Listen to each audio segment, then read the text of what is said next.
Shop Confessions here live from Island Fishing Tqckle in the beautiful city of Carson, California. My co-host, Sam De La Torre. What's up, Sam? What's going on there, Phil? How are you, man? Doing good. Look at the studio audience we have tonight. We got a audience today. Show our audience. Let's see how enthusiastic they are tonight. I hope it looks like a funeral home.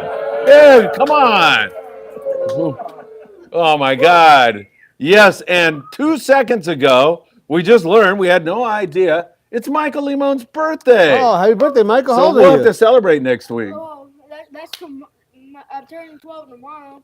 All right, that's good. I'm 11 right now. Oh, so it's not his birthday today. No. But tomorrow. Yes. Tomorrow's your birthday. All right, cool, okay. man. All right, have a well, good day. who knows? Maybe we'll do something tonight. I've we got already some did. Snickers bars out in the car, and we can do that. Doug Tilk is hiding over here. Doug just got out of the hospital. Maybe you heard me mention him before. Doug, good to have you with us. Thank you. Good to have you guys all with us. And we got a lot to talk about. Sam, let's get this party going, man. We got Bluefin Tuna, or lack of Bluefin Tuna. We got Coronado Island Yellowtail. We got Tucker McCombs going white sea bass fishing again tonight. Last time I heard, the San Diego had 8 yellows on the deck. So they had some fish the other day. The Mission Belt, you know when they caught their first yellowtail at the islands? When? At 6 in the evening. Really? That's a long day at the What were they Coronado doing there Island. that late? Most of those guys now just hang there that late, Jeez. believe it or not. A lot of That's those incredible. guys do. And Sam, I know you're not going to be on our trip on Thursday. We're on board the El Patron. Oh, you got a trip Thursday? We do. Man, And maybe I can go. I hope so, because, well, this will sell it for you. I have recruited a very special galley cook. We're not using the regular galley cook. No. Scott Buchert is going to be the galley cook on this trip. Juan Trip's Camacho just bought 3 extra spaces. He said, I'll find, he knows the pretty girls will go crazy over Scott Buchert. So he's going to try to impress them with Scott Buchert. So good stuff. A lot to talk about. What's new in your life? How's everything? Same old, just kind of working away here. Well, Yeah, nothing new, really. yeah, well, you're working all the time. So you want me to read some comments? How's that? Yeah, I'll let's get start that with going. Let's do that. Yep. James Blanchard. Blanchard is here. He says, hi, Sam and Phil. Sam, is Squid Trex a good jig for bluefin tuna? And if it is, Sam, what color would you choose? So, yeah, I haven't seen anybody catch any on those. So I would say currently no. I wouldn't recommend it for that.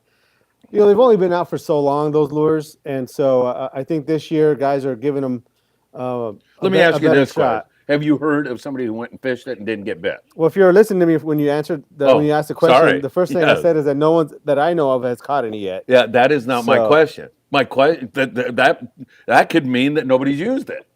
I'm asking you, has somebody used it and not caught one? Therefore, that proves it doesn't work. If nobody's used it, then how do you know whether it works or not? If somebody used it and they didn't catch no one, one has ever used God that darn lure it, Sam, am I right? history. Huh? No one has ever used it. No one's ever used that lure. bluefin tuna. No one's ever bought any. No one even knows what they are. I'm sure someone has tried. Okay. Do I have documentation of every single person my God, we're getting in San Diego that's ever been fishing and all the lures that they've tried up to now since that lure's been available? Right. I do not have that data. So, yes, I could be wrong. Yes, you could. There's a chance that you could be right, and there's a chance that I could be wrong. This is not a data-driven argument. I don't like arguments that are not data-driven. And so to that I say, no. You feel like they don't work. Because I don't know of any that have.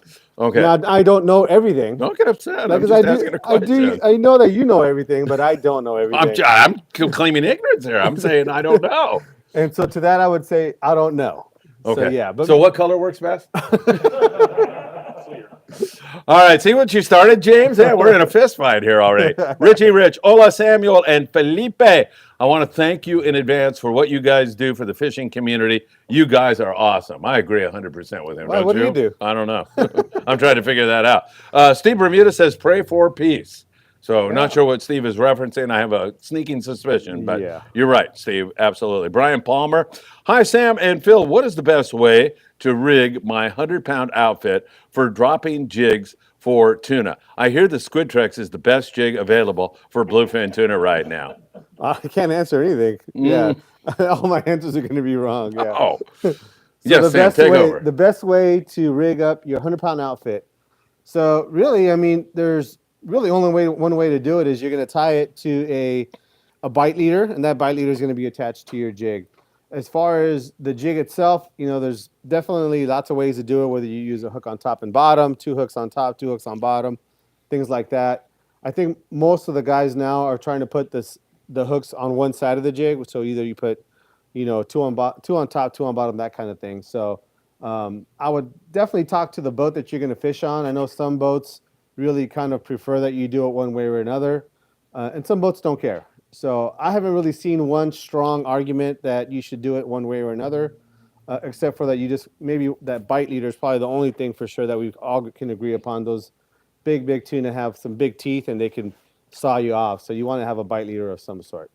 All right, very good. Excellent answer this time. That was a good one for a change. I worked on that one for a while for you.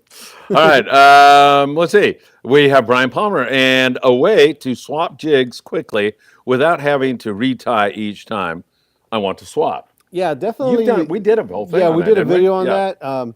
Specifically, the split ring deal here on the bite leaders that we sell. There's a split ring on the end of that one, and so you got to have a split ring plier to be able to do that. But I haven't really found any better way. There are some swivels that some guys use. You start getting into some really big swivels when you get into those high test swivels. So you might look into some of that kind of stuff. I know that Momoy makes one that's pretty nice. It's not too big, but I think that split ring is still by far going to be the fastest, lowest profile way to change out a big jig. All right, excellent. I skipped over Tommy Tar. I just noticed he says hi from the Fibbers Christian Fishing Club, which is one of my favorite clubs to speak at. Those guys are fantastic. Really, really nice human beings for sure. Really? Fibbers, man. They're Fibbers. They're definitely Fibbers. All right, Dan Lightfoot is awake, and he's in the audience, and he says, hit that like button. Dan, you're the man. Thank you so much. Trippin' Tommy. What's it take to retie a jig? Like maybe 30 seconds? Work on your hand skills. He's upset with this. One of the things you might consider with that is, those bite leaders are 200 pound. Definitely not the same as tying 30-pound test on your fly lag ring for yellowtail or something like that. So not something that I would kind of recommend. Also, too, you're going to just go through so much leader as well. When you tie a knot in that big line, which you can tie a knot with the 200 pound, no problem. You're going to burn up a little bit more real estate on your leader to do that. So if you're going to tie a bunch of knots, you're going to end up having to have maybe 10 or 15 feet of leader. And so depending on your rod and how you're attaching your leader to your main line, especially if you're using a swivel of some sort, it's going to be too long to go through your guide. So I probably wouldn't recommend going that route where you have such a long leader to be able to retie a bunch of times. Because if you do hook a big fish on your first drop, you're going to find that you may not be able to get that fish close to the boat for the deckhand to gaff. So I would try to stay short, maybe 2 feet at the most total for your leader. And that split ring is still going to be the way to go. Surging over 100 viewers already tonight. It's early to be doing that. Fantastic. If you order any merch in the next 24 hours by going to, is it embroiderycreations.net? I hope so. Embroiderycreations.net. There is no shipping charge for 24 hours. We're having a tremendous sale here this evening. Back to these magnificent comments. And we've got Daniel Lightfoot or Chris Bailey. I'm sorry. Chris Bailey saying, hey guys, and happy birthday, Michael. Chris from Queen Creek. Oh my God, wow, you know where Queen Creek is? I don't either. Where is it, you guys? Anybody know? Where's Queen Creek? Sounds like Australia or something. Yeah, it sounds like it. Chris, thank you very much. Daniel Lightfoot. Sam, what do you recommend for? See, you were so rude at your last comment. I cut him off? Yeah, you cut everybody off. I'm sorry. Even Daniel there. I'm sorry. He's so afraid to ask a question. I'm sorry. Then it says message retracted, and then it says like 5 posts down, white sea bass. There you are. What do you think? I didn't scare him. What do I like for white sea bass? Is that the question? After you saw my response, he had some confidence and said, you know what, he's gonna take care of me. So that's what I'm gonna do. All right, so you want to know what I like for white sea bass? I like dropper loop if I'm fishing a bait, 40 pound, because they're not very line shy. They're like vacuum cleaners that come in there and eat that stuff. PL 68 with a squid on it's a great way. One of the best ways to fish it is just put it in the rod holder and let the boat do all the work, because that's what a mousetrap is. Commercial fishermen literally take a jig, tie it off, throw a bobber out there and just let it float away, and the waves make it bounce up and down. That's a mouse trap. When you're on the Freedom, which rod holder would you use? Well, you don't. So when you okay. don't have a rod holder, you're not a private boater. I was addressing private boaters. This is a data-driven argument. You're not used to that. I'm not. And no. so if I mean, you can bounce your jig off the bottom or just. But I think dropper loop. I mean, I'm deferring to Tucker McCombs, who I think is one of the best sea bass fishermen. He just says, don't even think about it. Just go dropper loop. Yeah, I think part of it too is the hard part about sea bass fishing is going on the trip where they're catching sea bass. I mean, it seems like when they're biting good, and it's so hard to kind of like go on a quote unquote sea bass trip. You just kind of got to go and go. Now, when they're biting, they're gonna bite, and you can probably get them all the different ways, whether you're using a fluke or a live bait or a jig. Or, they're gonna bite. So I think so. I think you're right. Yeah. So the hardest part is just going on those trips, and going with Tucker is probably going to be your best chance for sure. Have you ever caught one on the surface iron? I haven't. I haven't either. But I think those guys up there have. Probably, because they're running and gunning on those things. It's fun fishing up there. Yeah. He's out tonight. He had 3 spots available earlier today, but wishing him all the very, very best of luck. All right, Jay says, great show as always. What do you think the tuna grounds will look like on Wednesday? We're going to be clairvoyant. You want me to take my hat off and you can use my head as a crystal ball? You probably know about that one, yeah. Yeah, right. Fishing, picking up, or still down. Man, it's hard to tell. I mean, that fish now is sitting off Ensenada, and it's just like it bites some nights, and then it doesn't bite. And so I was talking to somebody, I won't even say who, source of mine, who's out there, and he goes, we caught nothing all day. All the boats that were here caught nothing, and now the weather's coming up tonight. It's going to suck. And freaking like 4 boats had limits. When is he going and then he calls me in the morning. He goes, man, I was wrong on that one. So you just never know, man. Yeah, that's a tough one. I mean, the thing about it now, too, if he's going on 2-day trips on Wednesday and Thursday, is he's probably in pretty good shape, though, overall. Yeah, I think so. Compared to a month ago, I'd say he's in really good shape. A month ago, we were like, well, take some rock cutter. We're not even seeing him. Yeah, seeing nothing, So you're in pretty good shape. I think it's every day, I'd say every couple of days seems to be, more and more positive. Yeah, we don't get them every single day all the time, and not every single school bites, but they're seeing them. They're running over school after school, then they're getting one to bite. So I think you're in good shape. Be prepared to bring home some good tuna and be prepared to be able to put that stuff away. I think you're going to be all right. There you are, Jay. Plus, Scott Buchert is working on the galley on the El Patron. That's some good vibes going out. Michael's birthday, and I will get Paulina to send her best to you. Is that okay with you? Oh, okay. It is okay with Michael. All right. Thank you, very good. Hal Cooksey. Hey, Phil and Sam, happy birthday. Michael, what length and weight do you like for your nighttime jig leaders? A 1.5 to 2 feet is probably about right. So 18 to 36 inches. 18 to 24 inches, that's about right. I mean, I wouldn't get down to an exact science on it, something in that realm. You're basically trying to imagine if that tuna is going to swallow your jig, is how much line do you need for it to be sticking out of its mouth, and that's about it. The size of the leader, probably 200-pound being the most common. Some guys do fish 150, and that's pretty good. The 200-pound gives you a little bit more real estate to where maybe you can get 4 or 5 fish on that same leader and still be okay. Whereas maybe anything smaller, you want to really kind of check that stuff and make sure it's not too nicked up. Now, some guys will go even heavier. They'll go 300-pound, 400-pound. When there's tuna or biting, it doesn't really seem like a heavier leader is going to bother you too much. And a 400-pound leader can honestly last you 4 or 5 trips, no problem. So, it kind of depends on what you have. If I had 400-pound at home, I wouldn't go out and buy 200, and vice versa. If I had 200 at home, I wouldn't go out and buy 400. So I think 200-pound, you're pretty safe. All right, very good. Sam, what are the store hours here? What are your when are you close? You're closed Sundays, right? We're closed Sundays. We're open Monday through Saturday from 10 to 6. And these guys out here will tell you about the inventory in this place. It's amazing. Yeah, it really is. Yeah. Good stuff. Yeah. And the kids you got working here are great. Those guys are awesome. I mean, they're aces. That they love what they do. They love to fish. They love to help people. So I'm pretty lucky to have those guys. They're really, really good. All right, Red Pill. Hey, Sam and Phil, great show as always. Sam, I already did this. No. For a nighttime 100-pound reel, which reel would you recommend? An Abbott X30 or the X30W, and why would you choose one over the other?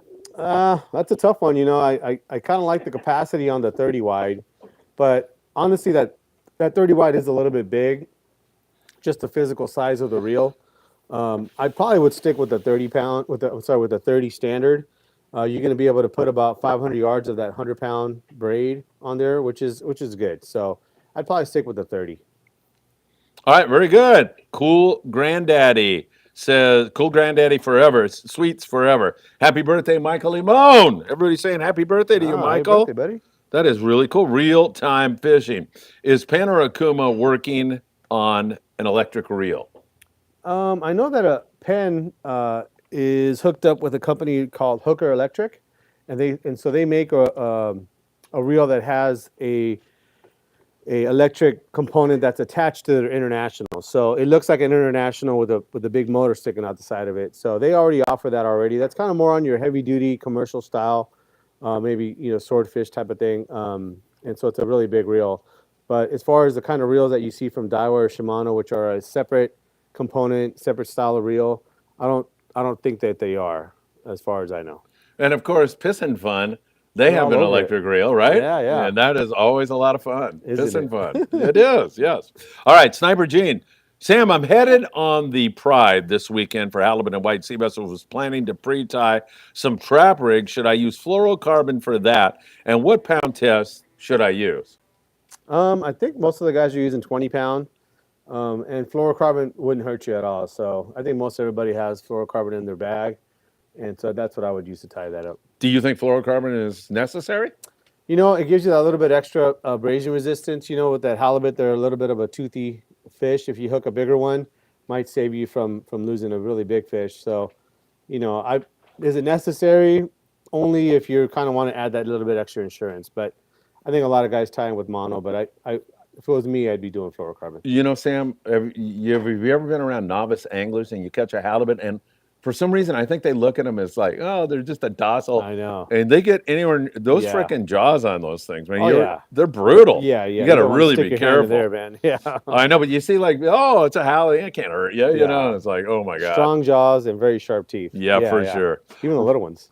Robert Graber, good evening, Phil and Sam. Michael, happy birthday. I think Robert's with us on our trip coming up. Monday, the Friedman Adventures, heck of a crowd there tonight. Pissin' Fun happening Thursday. He's bringing the Pissin' Fun. Is he? Yes, he is. Wow. So we're going to have some Pissin' Fun with him. Scott Buchert, who is going to be our guest galley cook on board Thursday, is saying hi, Phil and Sam. It's always good to have Scott on board, don't you? Hey, Scott. What do you think he's going to? What's his specialty? I've never been on a boat with him, so I don't know. He's actually, I don't know where he studied, but he studied like at Cordon Someplace. Bleu or something. He did 2 years and got a certificate and everything. He's a pretty good cook, Is he? actually. Yeah. Scott, you better do a good job looking on forward this to trip. it. We're throwing you overboard. Steve Duncan, they advertise on webpage that squid tricks can be trolled at high speeds for tuna. Yeah. Now, these squid tricks guys have feelings too. Be nice. I know you don't like those guys at all. I'm So whenever I sticking talk up for about 'em. Nomad products, you really don't want me to talk about them, and you can go on about that later. No. But yeah, no, I think they have some heavier lures now that they've made. I think they've got them up to like 400 gram or something like that, or even bigger. So those heavier lures, I think you could do that with them. Once again, it's not a lure that I really have heard of anybody trying that specific method for that. So I couldn't tell you that would be something I would recommend. But from what I've seen the videos on, it seems like they probably would work. All right, good stuff. Spastic D. Before I'm not even going to read. Guy comes out. I worked the Orange County Fairgrounds this weekend. Okay. It was the marathon. Okay. So Friday night, I forget what was going on Friday night. No, I don't know what was going on, but we were there serving beer. Mm-hmm. And then on Sunday, I had to be at the fairgrounds at 6 a.m., which means I got up at 2 a.m. to do the morning brief. And I did a little research, went out in the car. And so so I'm serving beer, and this guy, Spastic D, comes. He goes, "Oh my God, I love your show." At And 6 a.m.? it was him. No, he was there like I think he ran a marathon. He either ran a half a marathon or a He was marathon. running, yeah, that's cool. 26.2 miles. I see these people come in, so that's a fun event to work. But anyway, Spastic You're D. serving beer there? Yeah. The marathon? Oh, man, cool. these people got to get hydrated Yeah. at the end of that thing, man. Yeah, if they do something healthy for 6 hours running, they got to have a beer. I gotta try that one next time. Yeah. I just get. They serve beer? You just show up at the end of the thing there, huh? After the run, Yeah, they- beers and you're blasted because your body's just. Yeah, I bet. Yeah, so Ultra, Michelob Ultra, is it? Yeah, they were sponsoring, so everybody got one of those. And then we went complete. I forget how many cases we went through. We're out of beer, and I'm going, hey, calm down, everybody. It's probably part of your ticket to Yeah, it do was. Oh, Yeah, wow. it was. All right, Spastic D, big shout out to Phil for helping out at the OC Marathon this weekend. Great to finally meet you. He said good, but I threw in great. Live free and die free. Evening, Phil and Sam. Hello, Friedman Adventures family. Chris Pro, I'm going with you on Thursday. Are we still a go? And what do we need? No, we canceled it, Chris. Yeah, We're not going anymore. We just, we don't. Surface gear and rock cod gear. That's what you need. So gear for catching calico bass, some 15-pound fluoro would be great. And, some 40-pound and 8-ounce to 16-ounce torpedoes to full fish bait that tip, huh? deep stuff. 5 to 5. Yeah, Catalina. So hopefully we'll get a little surface bite too. That'd be cool. All right, Chris, looking forward to seeing you there. How's the weather going to be for Thursday? It's going to be gorgeous. No question about it. Chad Christopher. He was one of the first guys to sign up on this trip. Can't wait to meet him. Gents, I'm on the El Patron this Thursday. I asked Phil for size recommendations. I got to bring an assortment from size 1 to 1 billion. Can you help me narrow that down, Sam? What would you recommend in terms of hook sizes? Yeah, definitely on the smaller size. I mean, I think the bait that they've been having has been pretty decent, though. But any kind of chance of hooking any of that stray yellowtail, though, I probably want to be more on the finesse side. So size 4, size 2s. Probably the biggest I would probably bring would be a 2.0, and then maybe throw in some like light wire 2.0 hooks for some rock cod fishing. But I'd say if you wanted to make it a smaller spread, I would bring some 4s, some 1s, and some 2.0s. All right, very good. And we'll see you there, Chad. Looking forward to it. Unless they have squid. Are they have squid in the bait? I don't think so. I don't think so. I think yeah. it's Dean. Yeah. Yeah. Barbara Rivera. Oh, I hope Paulina doesn't see this. She says, hi, Michael. You know Barbara? Oh, it's your mother. Okay, very good. Say something to your mother. Hi, Mom. Hi, Mom. All right, there you are. Thank you, Barbara, for lending your What does she fine think? young man here with What us. does she think about him and this Paulina? Oh, yeah. This Does your incident? mom? Oh, she doesn't She know doesn't about know. She knows Paulina. now. Hey, Barbara, I was just Yeah. kidding. I just made that name up. I have no idea who Paulina is. I have nothing to do with setting that. your son up with an He older better not. woman. He's ready to for retribution right there. Yeah. It's the grandpa that started this whole thing. It's his fault. That reminds me, I guess I can tell this story. So I was on the City of Long Beach with Scott Buchert. okay. And you know how they throw those rock cod that are this big in the bait tank? Yeah. They just throw them there. Yeah. And so I look up in the parking lot. I'm busting myself here. And I go, oh, there's no fish and wildlife guys. I go, Scott, just get every one of those stupid things. I know this girl. They're going to throw them out. So Yeah. I know this Vietnamese girl, and she makes a soup out of those dumb things. So he gets them all. We go. We get up to the car. I go to open the car, and I look in the rearview mirror, and there's a fish cop walking up on Scott, and I'm going, oh, my God. So I sit in the car, and I see the guy, like, pointing his finger at Scott, and, so I blame Grandpa. Cruz Soto, I don't know if you know him, was, like, walking across the street. He was on the trip, and Scott screams out, he did it! They're his! And Cruz is like, hey, what are you I didn't have anything to do with this. Yeah. So I come out. We got like 500 rockfish in this thing. So we're going to jail, right? Raping and pillaging these seas. Yeah. And I come out and go, officer, and Scott is melting down. And Scott, he looked like he was really freaking out. Yeah. And I go, officer, what's going on here? And he goes, well, are you guys over limits? And I go, well, I don't think so. Are we? And he said, no, I don't know why he said that. Yeah. I don't think so. And I go, oh, okay, are we okay? And he Yeah. goes, I think he felt sorry for Scott. Yeah. And so, oh my God, that was a close Saved you. one. Yeah, I was ready to blame Cruz You would Soto have probably too. never been able to fish again in your life. I was going to let Cruz Soto take the fall for it. So anyway, there I am. I've confessed one of my many sins. Martin Aranza, right? Do I have that right? Araiza. Size 1 and 2 for Yellowtail Island Fishing. Martin, thank you. You're number 1. Steve Bermudez. Come on, everybody in the studio audience. Let's do the wave. You guys are going to have to do the wave later on. Yeah. All right. Well, Mackie's not here to do the camera quite yet. So at the end, we will do that. So stick around at the end of the show. We've got all kinds of fun stuff headed your way. Let's see. David Alcantar. Howdy, party people. I was on the Highliner this weekend, and we saw plenty of fish to make a big score, but the fish didn't want to cooperate. David, I know what you mean, man. I was talking to the Highliner, so I was hearing a lot about that. They're seeing them, but they just didn't want to bite. And the funny thing is, they get weather, and you think it's all going to go down the drain.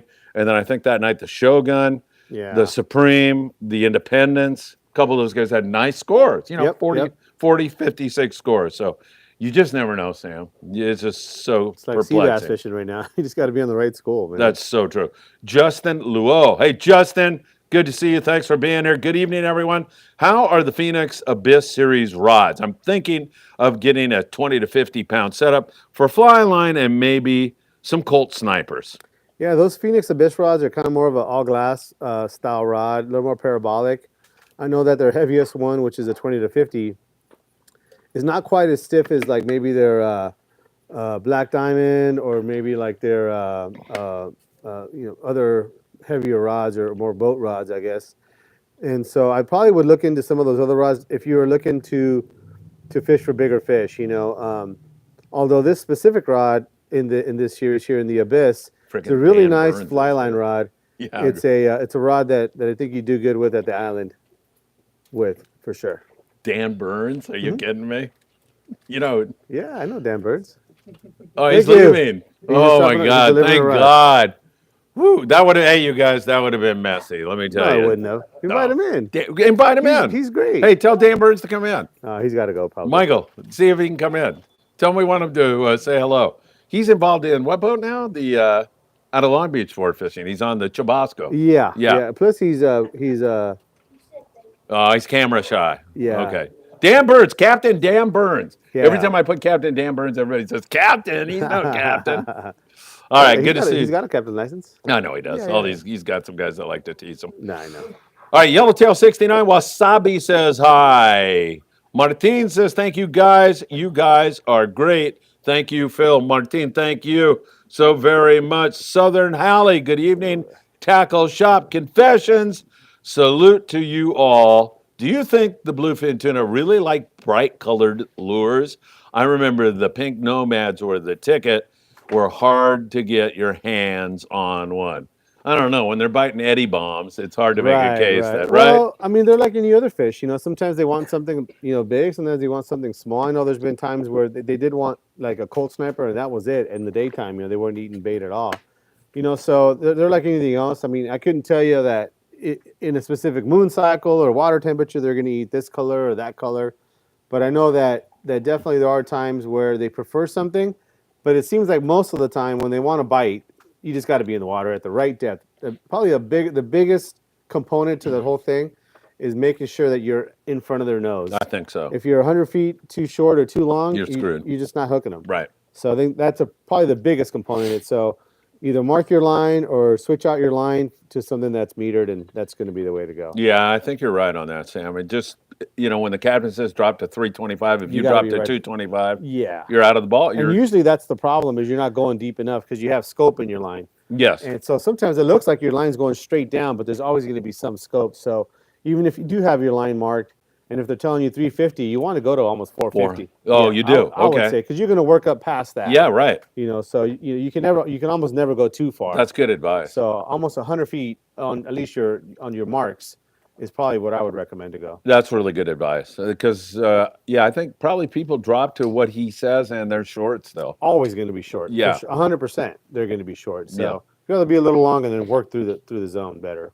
There's a little bit of kelp patty yellowtail showing up, mostly small fish, but it's been okay. It's helped a little bit, and there's an awful lot of big bonita down there. Yeah, especially Paulina, she was out the other day, and with her aunt and her aunt and her mother and Foca, the guy, and they had like 30 freaking 12, 14 pound bonita. Really beautiful fish. So you know what that means? They're coming. Yeah. Well, it means there's a lot of bonita around. That big yellowtail too. I mean, that's what I'm kind of hoping is going to make its way. I know. Marcus, that had that big one there. Marcus Fain. Yeah, he was 35 pounder. He was in here yesterday talking about it. Definitely more of a migratory species, the body of fish there. But yeah, that's the stuff we want to see come up. That's the stuff we saw in that 150 that one year. I mean, not to say that they're going to come up here and do that again, but I have to go to China for that. Yeah, and you're not going, so they're not coming. But But they come up this way a little bit. I think, man, that's so special. And he says they were eating the surface iron good. Yeah. So that's another part of it too. So. Yeah, 35-pound yellowtail at the Coronado Islands on a surface iron. That's pretty cool. He said they lost bigger ones too. Really? Yeah, he said he hooked one on 50-pound on the yo-yo, fishing tight drag, and busted them off. So he says it was pretty impressive. There's some nice fish there. That's nice. The Freedom had 10 yellows at Clemente, best score I've heard of so far this year. So that's good. And the Amigos been catching some. So all good stuff, man. Hopefully, I think, and we need some consistently good weather. Yeah. That's all we need, I think. That's a big part of it. All right, very good, guys. Thank you so much. What a great show tonight. Our studio audience still has not fallen asleep, so I think we're doing okay. Dan? Oh, he's got his dark sunglasses on. You can't tell. I used to do that all the time. All right, let's see. Martin? Is it Martin? Or Martin. Southern Halley. Southern Halley. We just did that one, didn't we? Yes, Oh, we yeah, did it. Christopher Bailey. Sorry. LOL. Queen Creek, Arizona. Thank you, Chris. Southeast corner of the Phoenix metro area. Hey, really great to have you here. Ethan said your merch is the best. Oh, I love Ethan. Oh, it is. Ethan, thank you so much. So good. Thank you. Remember, Stan challenged me to do that, and we came through with it. Hey, Mackie, you're talking about colors. Where was a green color working where we were recently? Was that with Paulina? Yeah. Mexico, yeah. Yeah, everybody's throwing a jig, and I think she caught a whole bunch of fish, and it was always a green jig. So, yeah, the color thing is kind of crazy. Did you hear that? Yeah. Maybe the green likes her and the green doesn't like you. Well, that's true. Maybe the be. green doesn't. It likes Paulina. Yeah. You know what would look really cool? Some emerald earrings. They're green. Yes, that would be pretty, I would think. All right. Paulina's probably watching this going, what is with these guys? She's not watching. No, she's not watching. She's got way better things to do. Fish with Ish. What's up, all? Sup, all? Daniel Llanos. Oh, shoot, man. I screwed that up. Where are we? I got to find this again. All right, here we are. Daniel Llanos. Hello, Phil and Sam. Good to hear you guys. Robert Graber. Phil, you or Mackie bringing any merch on the 9th? My son is hoping to get a flat bill hat. I'm an old fart, and I think we'll have that for you, Robert. I'm pretty sure we will. So, I'm pretty sure we'll have some hats. But hey, don't forget, what is it? Embroiderycreations.net right now. Free shipping. Go there. Order up a storm, and we'll have some hats. I know we have some hats for sure. Fish with Ish. Sam, I got a Talica 50 for trolling, kite, maybe heavy jigging. I switched the Graphtec 8XX heavy for my Talica 20 to 50. Is that too light for the Talica 50? I got an OSP 2X for for the 20 cents. It will be 485,000 on my whatever it is. In my what? In I don't my know. hand more. Yeah. So It is hand more. Yeah, no, those are great setups. That 50, I think you're saying that you have that 2x4 for your 50 and your Graphtec 2XH for your Talica 20. No, those are great. I mean, those are still two big reels, two big rods. I wouldn't get too concerned or scared about having them be too big. I mean, we're targeting big giant fish, fish of a lifetime type stuff. I think you're good either way there. I think you're good. Not either way, but the way you have that set up. So no, you're looking good. Tim Knott with the best question of the night, perhaps of the year. Tim, I salute you, my friend. Hi, Phil and Sam. I'm trying to get an Albacore set up. What would be the best rod and reel when they show up? See? Oh, did he say if? Yeah, I guess he said if. Show up, yeah. No, he said if. But Well, what'd you use? You're using a cane rod? you mean back in those days? It was What were Penn we Long using? Beach with some Dacron on it, right? I can't even remember. Like a Penn 150? Was 150 was one of them. Yeah, Yeah. 150 with 20 pound, 25 pound. So yeah, if you I mean, you had your tackle box literally in your pocket for those trips. Other Yeah. guys, are hauling down 500, but you need a rubber core sinkers and some hooks. you could probably do that now. Yeah, guaranteed. Yeah, Guaranteed. for sure. Yeah. But that wouldn't do, you want to be prepared with all the Yeah, right stuff. you never know. What would you recommend? You know the modern reels better than I do. I only know the Yeah. prehistoric stuff. I mean, so many of the reels today they do so well. I mean, Penn, Daiwa, Shimano, Okuma, they all have a smaller format reel, something that would be kind of like a squitter, I guess. Something you could load up with some maybe 30-pound or to 50-pound braid, about 300 yards would probably be your capacity that you're looking for as far as your specifications. And you're going to be fishing straight braid to fluorocarbon mostly, 20-pound fluorocarbon. And you could even use some of those low profile reels, the Alexa 400, the Tranx 400, those kind of reels. Those things cast really well as well. And today's modern rods, they have something like in the 15 to 40, 20 to 40 type 8-foot to 9-foot graphite rod will work just fine as well. All right, good stuff. William is going to be on the Pursuit the same day we are on the El Patron, going to Catalina on Thursday.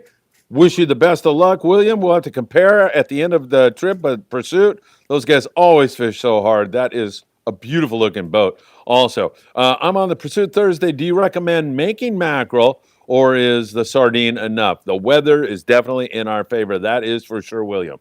Yeah, so I mean, I'm not sure if they're going to stop to do that, but I think that you want to carry that with you. If they do stop to do that, I'm sure they're going to let you know before they take off to maybe go into the tackle shop there and grab one if they are going to do that. I'm not really sure. It's not really an option you have. You can't make the boat stop and start catching bait. So, and really, you want to be prepared as well. So, if you have one at home, I'd take it with me. They're not going to take up too much room. But if they're making it, they really think there's a reason for it too. So they're going to be maybe targeting some bigger species. Presumably it would be yellowtail, but you can catch big seabass. lings on that stuff. Yeah, and maybe seabass. that too. Yeah. Even big calicos, on mackerel. So we'll see. What if his question is more like, hey, if I see some mackerel swim by, should I snag one and toss it out? Yeah, I guess. I mean, yeah. Give it a try? Give it a try. Yeah. Yeah. I mean, I couldn't see it not working never, but yeah, not something that I heard too many people do too often though. Yeah. Right. All right. Good luck, William. Once again, hope you have a great trip. Fish with Ish. What are your thoughts on 100 versus 130 pounds on the Talica 50, or even splitting from 130 to 100? I'd probably just do the 130 on there. To hold plenty of that. What most of the guys do that we recommend is that Power Pro 150. Their 150 solid from Power Pro is about maybe actually a little bit thinner than other brands 130. And one of the things that people really like about that line is it flies really good. So I know you mentioned earlier that you might use it on the kite. It does really good flying, meaning that it doesn't seem to soak up as much water, doesn't get as heavy. And so your flying your kite might work a little bit better with that 150 Power Pro. That's what I would recommend on there. And you'll get like 900 yards on there. So no worries about not having enough yardage on that reel with that 150. All right, great question. Fish with Ish. Appreciate it. Zachary Chen. Good evening, Zachary. It's good to see you. Good evening, Phil and Sam. What are your favorite personal setups when you go fishing? Do either of you have a specific combo that's special to you and enjoy fishing particularly? Not really. Whatever the captain hands me at my point in my career right now. Yeah, not really for me, honestly. I mean, if it kind of just depends on the trip and what I'm trying to do. I'm kind of more of a, situational, kind of guy where it depends on what we're targeting. If we're fishing bass, then I love fishing bass. If we're fishing yellowtail, I love fishing yellowtail. But they're two different outfits, so I'm not really tied to the outfits as I am to the trying to solve the situation. To me, that's what I like to do.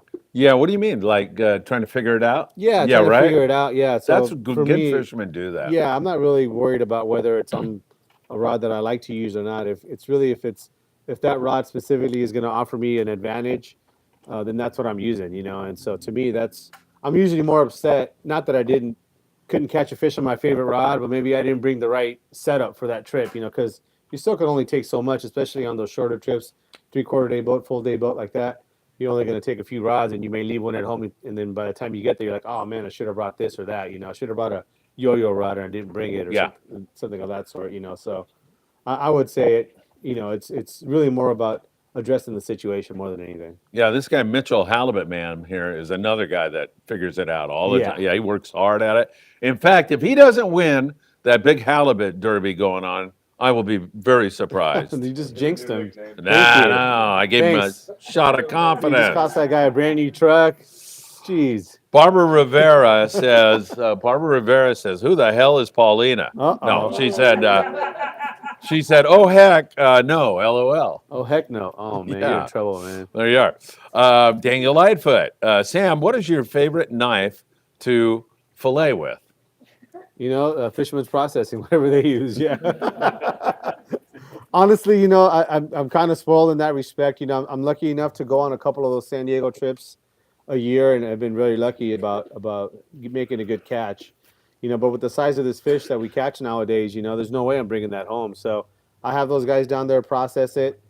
And to be honest with you, when I fish locally, I don't even keep anything, you know, because I got so much good fish at home. So, you know, the Victorinox, you know, a Forstner style knife. In fact, these guys were playing with knives earlier here. Victorinox. Yeah, that's the one. But this is the style of knife here. This is a smaller one. This is a 6-inch one, but they make an 8-inch one, which is more popular. But that Victorinox is probably going to be the most common knife that you'll see on any boat, on any guys that are really cutting fish. Also, the Dexter Russell, they make one like this too. I think they call them a boning style knife. That's the shape of the blade. And so Victorinox, if you can find it, or the Dexter Russell. Yeah, Daniel Hottaway on the Island Sphere, he was on the Endeavor decking, and he did a video for me on how to fillet a sheep's head. He was using the Victorinox. Yeah. That thing got 250,000 views. How to fillet a sheep's head. I have no idea why that resonated, but that, and when I was a kid decking on the boats, the really good knives were Forstners. Forstners, yeah. Dexter was one. Forstners, and what else? There was another German knife that was good. But Howard Warbase, who was a deckhand, used to get an old hickory. I think they were $150 in the Redondo Beach ticket office. He goes, they're good for like 2 weeks, you know. You get them really sharp, and then finally break, and you go up and get another one. So that's good stuff. All right, very good. And let's see, Daniel Lightfoot is just full of questions. He wants to know, what's your favorite knife jig? The Victorinox. Oh, yeah. You just put a treble hook on it? Yeah. It's like an Eddie bomb, but use the knife, right? Yeah, no, I really don't have a favorite. You know, it's whatever's working. Once again, it's the same kind of answer before. You know, I carry a variety of sizes and brands and shapes, you know, and whatever's biting that day, I don't really have a favorite, I guess. Yeah, very good. All right, good stuff. Thanks, everybody. Great questions tonight. Chuck Myers, who does the embroidery for our hats and everything else. Chuck, it's great to see you. I thought you were going to be here tonight, but he says hello to you and happy birthday. How do you know that? How do I know what? That he said hello to him. Well, he said hello, little feller. Could have been talking about you. I don't think so. I don't know. Lost some weight. He actually doesn't talk that way unless we're off camera. If he would have seen you a few years ago, he would have said that. Yeah, right. Exactly. My God. Yeah, remember those days? Yep, little feller. All right. Let's see. Here we are. Captain Chuck Myers says hi. Captain Chuck Myers. That is very true, by the way. Cue Ball just says, hit the like button, everybody. Halibut Man. I just mentioned him sitting right here. He's asking me, have I mentioned the Redondo Rod and Gun Club recently? And I haven't. The tournament. I don't know the details of it. Do you know the details? Big surf fishing tournament. Big surf fishing Yeah, tournament. just like last year, remember? Yeah, right. But I mean, I don't. Where's the sign up and all? I don't know that. Oh, yeah. Yeah, that's coming. Yeah, definitely, it's coming up. And my good friend Chuck Zimmer, who's a fabulous guy, we'll have some information on that for sure. We're going to be a sign up place for him too. Oh, great. Yeah. Good. He said you're going to bring the donuts this time. Oh, I am. We're going to be here at 5 in the morning for nobody to show Did up. you do that? Yes. Yeah, nobody showed up. Nobody showed up.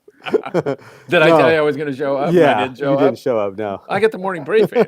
It's serious stuff to do every morning. But yeah, so they said that we're going to be a sign up place for it, but we're going to have a lot of time. When is it exactly? Do you know that? He did tell me the date. Yeah, he told me too. But he hasn't come down and set it up yet.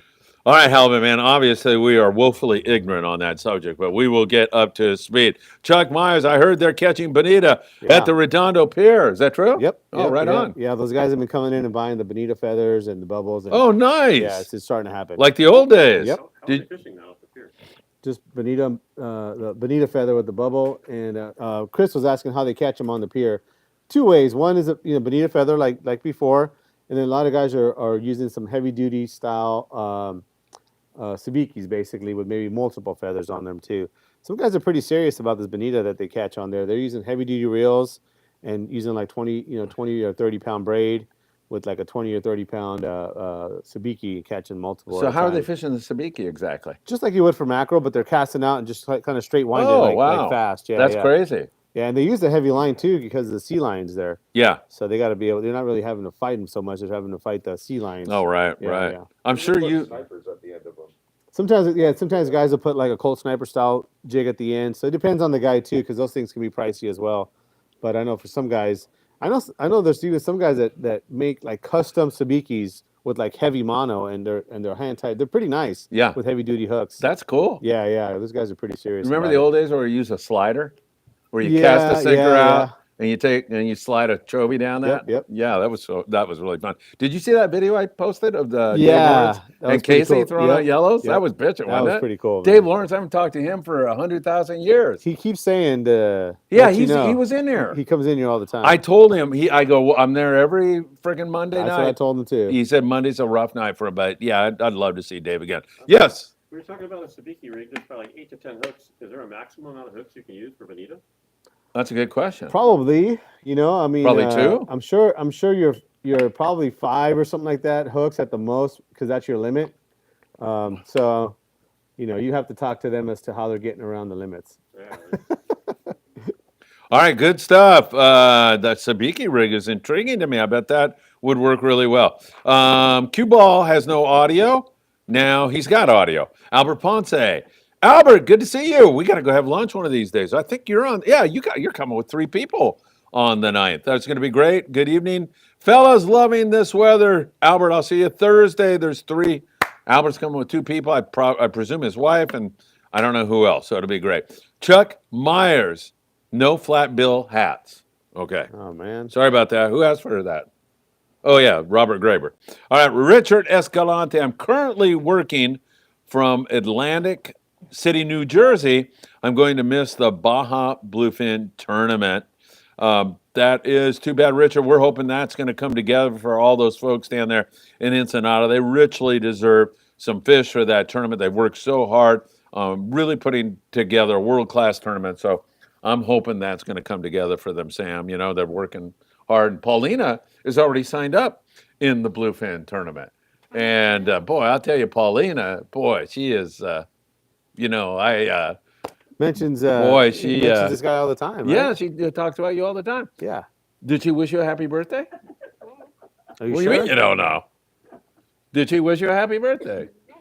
No? Okay. Well, she probably doesn't know it's his birthday. Yeah, she probably doesn't know. She knows now. I'm sure it's coming. Yep. Yeah. Yeah, you're right, because she's Yeah. listening, right? She's listening, so she's Yeah. sure it's coming. Yeah. Her mom, her aunt, they're all Yeah. sitting there like glued eating palomitas tonight. that's true. With, what's his name? Arnie Man down there. Yes, that's right. All right. Thank you, Chuck, for that update.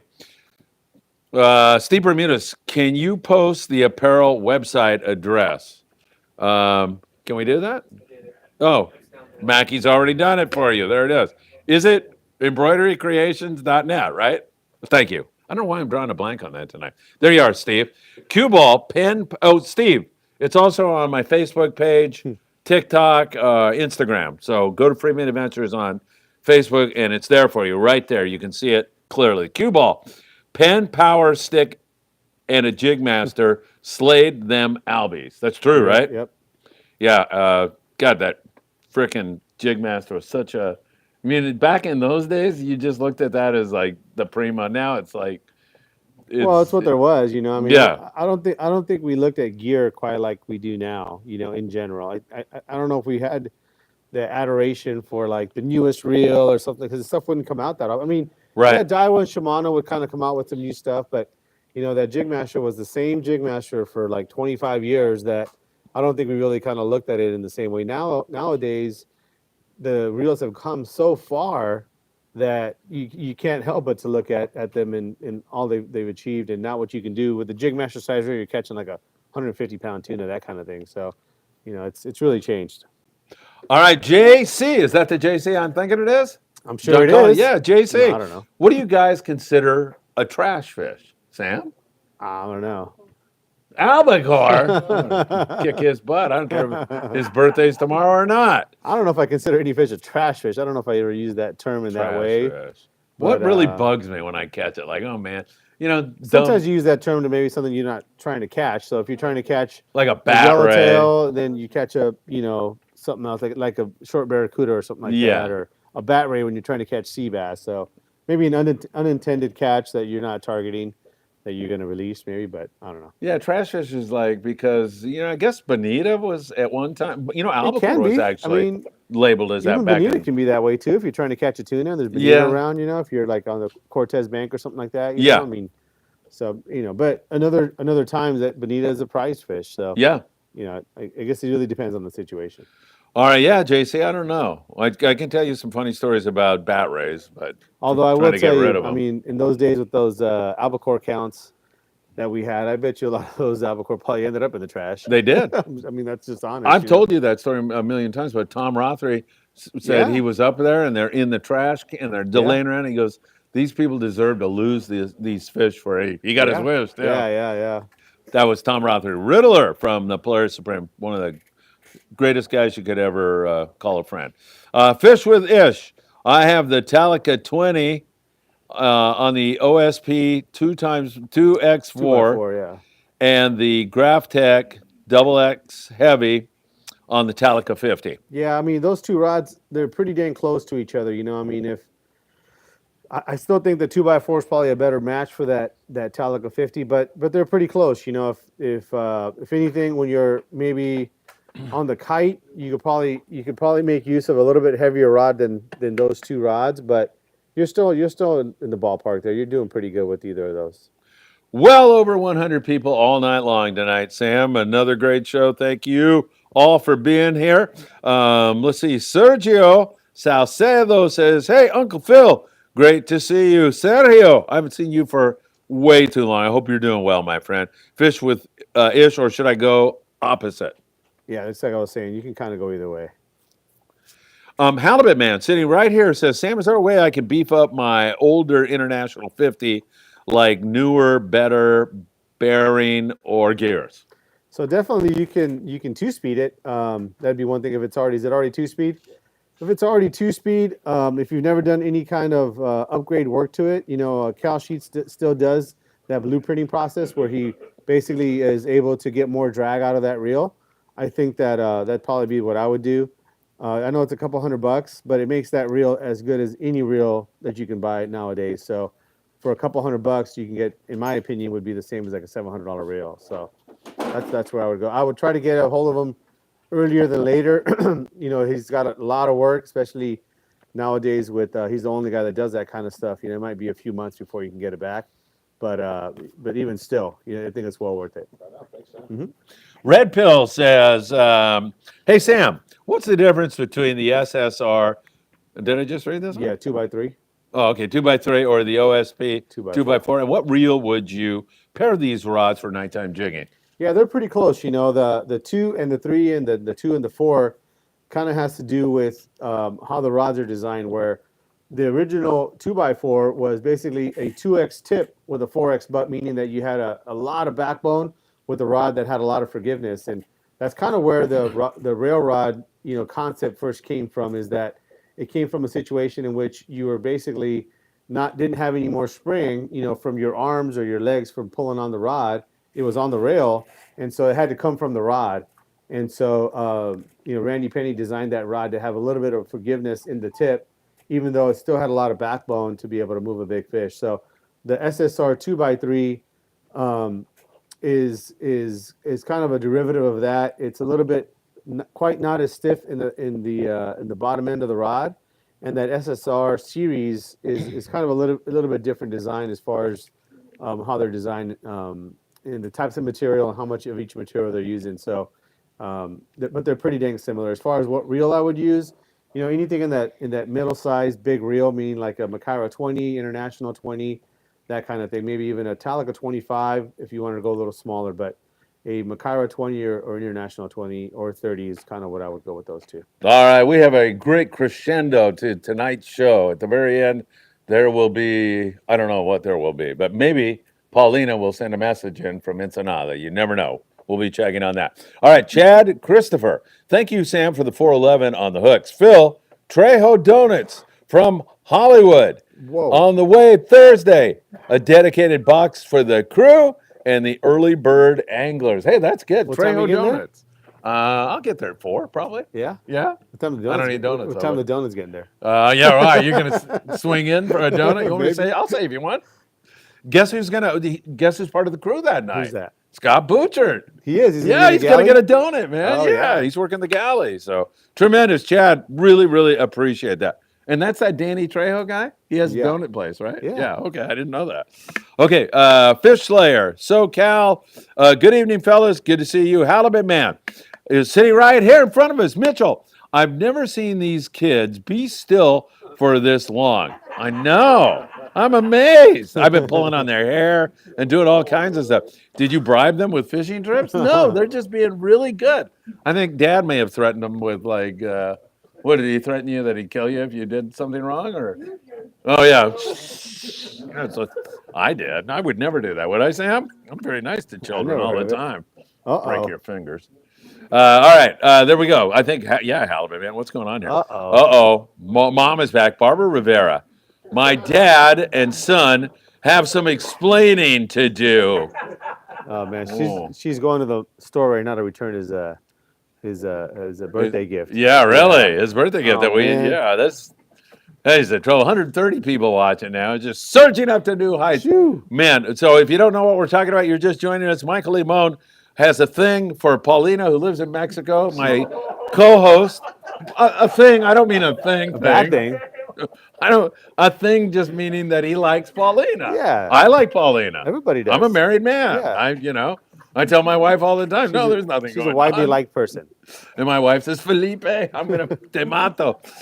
So anyway, Barbara, you'll have to take that up with Dan. He's the guy that's contributing to the delinquency of a minor. Has he been down to Ensenada to meet her? No. Have you?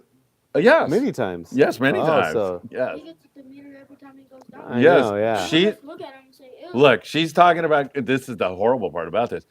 I think she's coming up for the May 31st trip on board the Island Spirit. Oh, that's right. He graduates that day. So he can't go on that trip. Oh, no. Poor guy. You're opening the door for somebody else. I'm telling you, be careful. All right. Well, Bella, who is up there. Bella, I hope you're watching with your dad, Eddie. They're going to be on the trip. Bella is a little girl who I use for my model, my hat model. Oh, okay. And she's dying to meet Paulina. Oh, so awesome. It's going to be really, really good. And we'll make sure she hangs around an extra day and we'll surf fish. Is that okay? Okay, where's that 100? All right, get it from Grandpa later. All right, Doug Rubin, El Sueño, the yellowtail are biting now at the Coronado Islands. They are. Ends and knives for the win. Yeah, those are really, really nice knives. Are they? Yeah, the company's down in San Diego, I believe. And I think that's what they use down there at Fisherman's Processing. Oh, really? Yeah. Super, super nice knives. All right, and knives. I'll have to look into that. It sounds really, really good. And yeah, last time I heard the yellows were biting. Today I was talking about, but in general, they're biting and they're nice fish. You pointed that out. Yeah, good ones. Yeah. Excellent. All right, Fish Slayer, SoCal. My go-to on yellowtail is the Trans 400. The last couple of years sometimes is undergunned, but I seem to get a lot more bites on the 25 to 30 setups. Your thoughts, Sam? Yeah, that's kind of what I was mentioning earlier, that, the reels have kind of come a long way. Those 400 size bait casters, are able to fly line a bait really well. So yeah, definitely a good setup for that. Yeah, at times you are going to be a little bit undergunned. I still prefer using the more, standard conventional reels in the smaller size, like a Saltist or Saltiga 20. I think that's a really nice reel. But those 400 size bait casters, no doubt, are great reels. All right, very good. Daniel Rosales. Daniel, good to see you, my friend. Good afternoon. Gents, Sam just picked up an Avid HXW Raptor. Will be paired with a Graph-Taf XX Heavy as a 100-pound setup. What's the best Spectra setup on that? I'd probably just put straight 100 on there. That 100-pound multicolor. I'm assuming this is going to be something you're going to use for knife jig fishing at night. So once again, like we were talking about before, knowing how deep you are is probably the biggest component to this whole thing. So I would definitely recommend you put some of that multicolor. And if you can find it, we have it here, but depending on where you're at and where you're going to fill it, is try to find the stuff that's where it changes color every 100 feet. It's a lot easier to kind of keep track of that. All right, Chuck Myers is stuck in traffic, but he's headed this way, Sam. Wowzers. Yeah, huh? Wowzers. Yeah, wowzers. All right, so he's headed this way. With a bunch of merch, maybe, huh? Yes, for sure. He might have some merch. Yeah. I love a person who goes to such excruciating pain and detail on their comments because they're well thought out. It takes a while. Scott Buchert I know says, I go through some excruciating. Oh wait, yeah, something working else. with me, Yeah, right? Yeah. Scott Buchert's latest comment, speaking of that, he says, hi, guy. Hi, guy. Hi, guy. Hi, Okay. guy. And then he says, happy birthday, Michael. So that's a decent comment, Scott. But that last one, I don't know what the hell you're talking about. Martin M., what's the difference? Oh, I shouldn't use that word in front of you. What's the difference between the UC 10E and the CalStar BT 100J in the market for a new UC rod? You know, that 10E is a really nice rod, and so is that 100J. You know, they're a little different style as far as you know, how they bend, with the UC being more of a graphite style rod, a little smaller diameter than the 100J. I think that 100J is maybe a rod that might feel like it loads a little easier because it's a little slower, a little bendier, whereas that 10E is going to be a little faster than the 100J. But that 10E, I will say, if you're able to load it and kind of get used to using it, it does take a little bit more effort to load it up, but it's also going to have a little bit more energy to spring out a jig. So I think its potential is a little bit higher for a long cast, but may take a little bit longer to kind of get used to it. So, and by longer, I mean maybe, you know, 10 or 12 more casts, you know, before you kind of learn its cadence or its release point. But they're both great rods. You know, the 10E is definitely going to be a little bit more expensive than the 100J. But although with this price increase with CalStar, they're actually going to get a little closer. But definitely a really nice rod. I recommend you come in the shop and check them out. You can pull on them, and you can kind of go a little bit more in depth about how different they are. All right, good stuff. So the other morning, like 4 mornings ago, I'm doing the morning briefing. I'm about 5 minutes into it, right? And I'm going, I see this guy come jogging. He's jogging. And all of a sudden, he stops like, you see Mitchell? He was on this, the camera's on me, and he jogs in place for like 20 minutes. 20 and minutes. I'm thinking like, and I can't really make eye contact with him because I'm trying to make eye contact with the audience. So I'm looking and I'm trying to like, I'm going, am I about to get like shot or like, what the hell is like, and he's just like jogging. Like, I'm seriously, this is going on for 20 minutes. He was looking at the video. He was looking at me. Well, because it's filming at the video me inside. Like everybody right now, you think they're looking at you, kind of, but they're looking at the phone. Well, maybe, yeah. Yes. So he was standing there, or I mean, not standing. He was jogging, and then he just took off. So I'm setting up this morning. Here comes this guy. Same guy, but I was setting up. And so he walks up and he goes, "Hey, I'm Paul, man. Getting the fish report live. Can't beat it." So he's a really cool guy. Yeah, you know? yeah. So he goes, "I'm on the Indy this Wednesday. You want some live updates?" And I go, "Yeah." So I give him my phone number. Super good guy. So Paul, if you're watching, so now he knows where you live. Yeah. He knows what time you work. Man. He's got your phone number. Oh man. Let me tell you, I was like, I kept going like, what the hell is this? I'm like, and the Albacore. I would call down this to the guy. If I see a knife and ask to see if there's a Paul on their roster. He's a nice guy, Paul. He's probably been in here buying a bunch of stuff sure before. Has, yeah. Yeah, but it was weird. You know what I mean? I'm like, what the heck is going on here? All right, Martin M. I think. No, we just did that one. Yeah. Oh, okay. Scott Butcher. Oh, yeah. Okay. Oh, Scott. I think he may have left a question mark off. So, fish the Lexa 500 for wahoo and tuna? Yeah, for sure. You know, I mean, that Lexa 500 is going to be one that I think it's a brand new reel, so we haven't had a chance to really put it in that capacity quite yet. But I think by the end of the year, you're going to see quite a bit of wahoo caught on that reel for sure. All right, excellent stuff. Where are we? Doug Rubin El Sueño. Oh, Doug's back. Doug, good to see you, man. Down in San Diego, California. Doug Rubin El Sueño. What is the smallest electric reel you sell for shallow water rock fishing, Sam? So the smallest that we sell is that 500 from Daiwa, the Tanacom 500. We're currently out of stock. I think we're getting some in pretty soon. But the next bigger size is that Tanacom 750. I know that there's a couple of reels out there that some of the dealers are selling. They're an overseas Daiwa. I mean, what I mean by that is that they're marketed and distributed in other countries, and some guys are importing them outside of the Daiwa distribution. So what that means is that if you were to have an issue with them at all, you wouldn't have any kind of Daiwa support for the reel, being as that it's an electric reel. That might mean that, you know, you kind of take a little bit of a risk. On the other hand, they are nice reels. They're a lot smaller than the U.S. distributed reels, and they are a lot less expensive too. So definitely something to look at. But for the U.S. distributor reels, which we only buy directly from Daiwa USA, it's going to be that 500 size Tanacom. Excellent question, Doug. Chuck Myers is going to the school of Scott Buchert of asking questions. You don't anymore. They tangle bad. Oh, yeah, you don't. No, No, I would anymore. never. Yeah, they Chuck. tangle so bad. Chuck, that is a That's very a- cogent yeah. point you're making I'm glad he brought that up. there. Yeah. Well, I think Scott would agree with you. Yeah. You don't anymore because they tangle bad. You know what I think? Scott's got a hold of Chuck's profile Oh, too. maybe. Yeah, like he had his dad's. Yeah. Man, I never made so much money on this show when Yeah, Scott I had his know. dad's credit card. Yeah. All right, Ramiro Quintero. Good evening, guys. Thank you for the recommendation on shore fishing in Ensenada. Took the kids to Cerro Beach and caught a few black croakers with shrimp on a double dropper rig. Kids had a blast. I love Ramiro. That's awesome. I love fishing Estero Beach. Steve Bermudez, who comments in here a lot, fishes Estero Beach a lot and does really, really well over there. There's a lot of halibut over there. Somebody told me, like you fish like the hotel side there. If you can get over to the other side, I think you might have to drive out on Punta Banda, and there's really good halibut fishing, I would big imagine. croaker, all kinds Yeah. of great stuff over there. So Definitely worth exploring. for find one of sure. the locals down there and figure that out. Gabriel de la Trinidad, who said there's no room left on our trip, in comments. Gabriel, I'm going to come and I don't know what I'm going to do to you. We still have room for 2, I think. I might be wrong on that too. I think we're full. Good evening, guys. Last time I went fishing, saw this guy using a 400 reel with a braid for rock and fly fishing, and he was very successful. Do you recommend bringing different setups?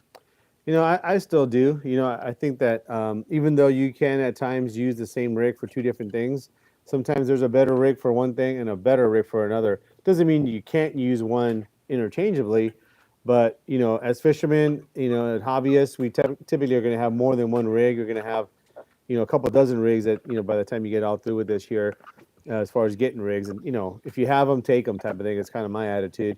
You don't want to take too many. Obviously, you don't want to go with 10 rods on a half-day boat or something like that.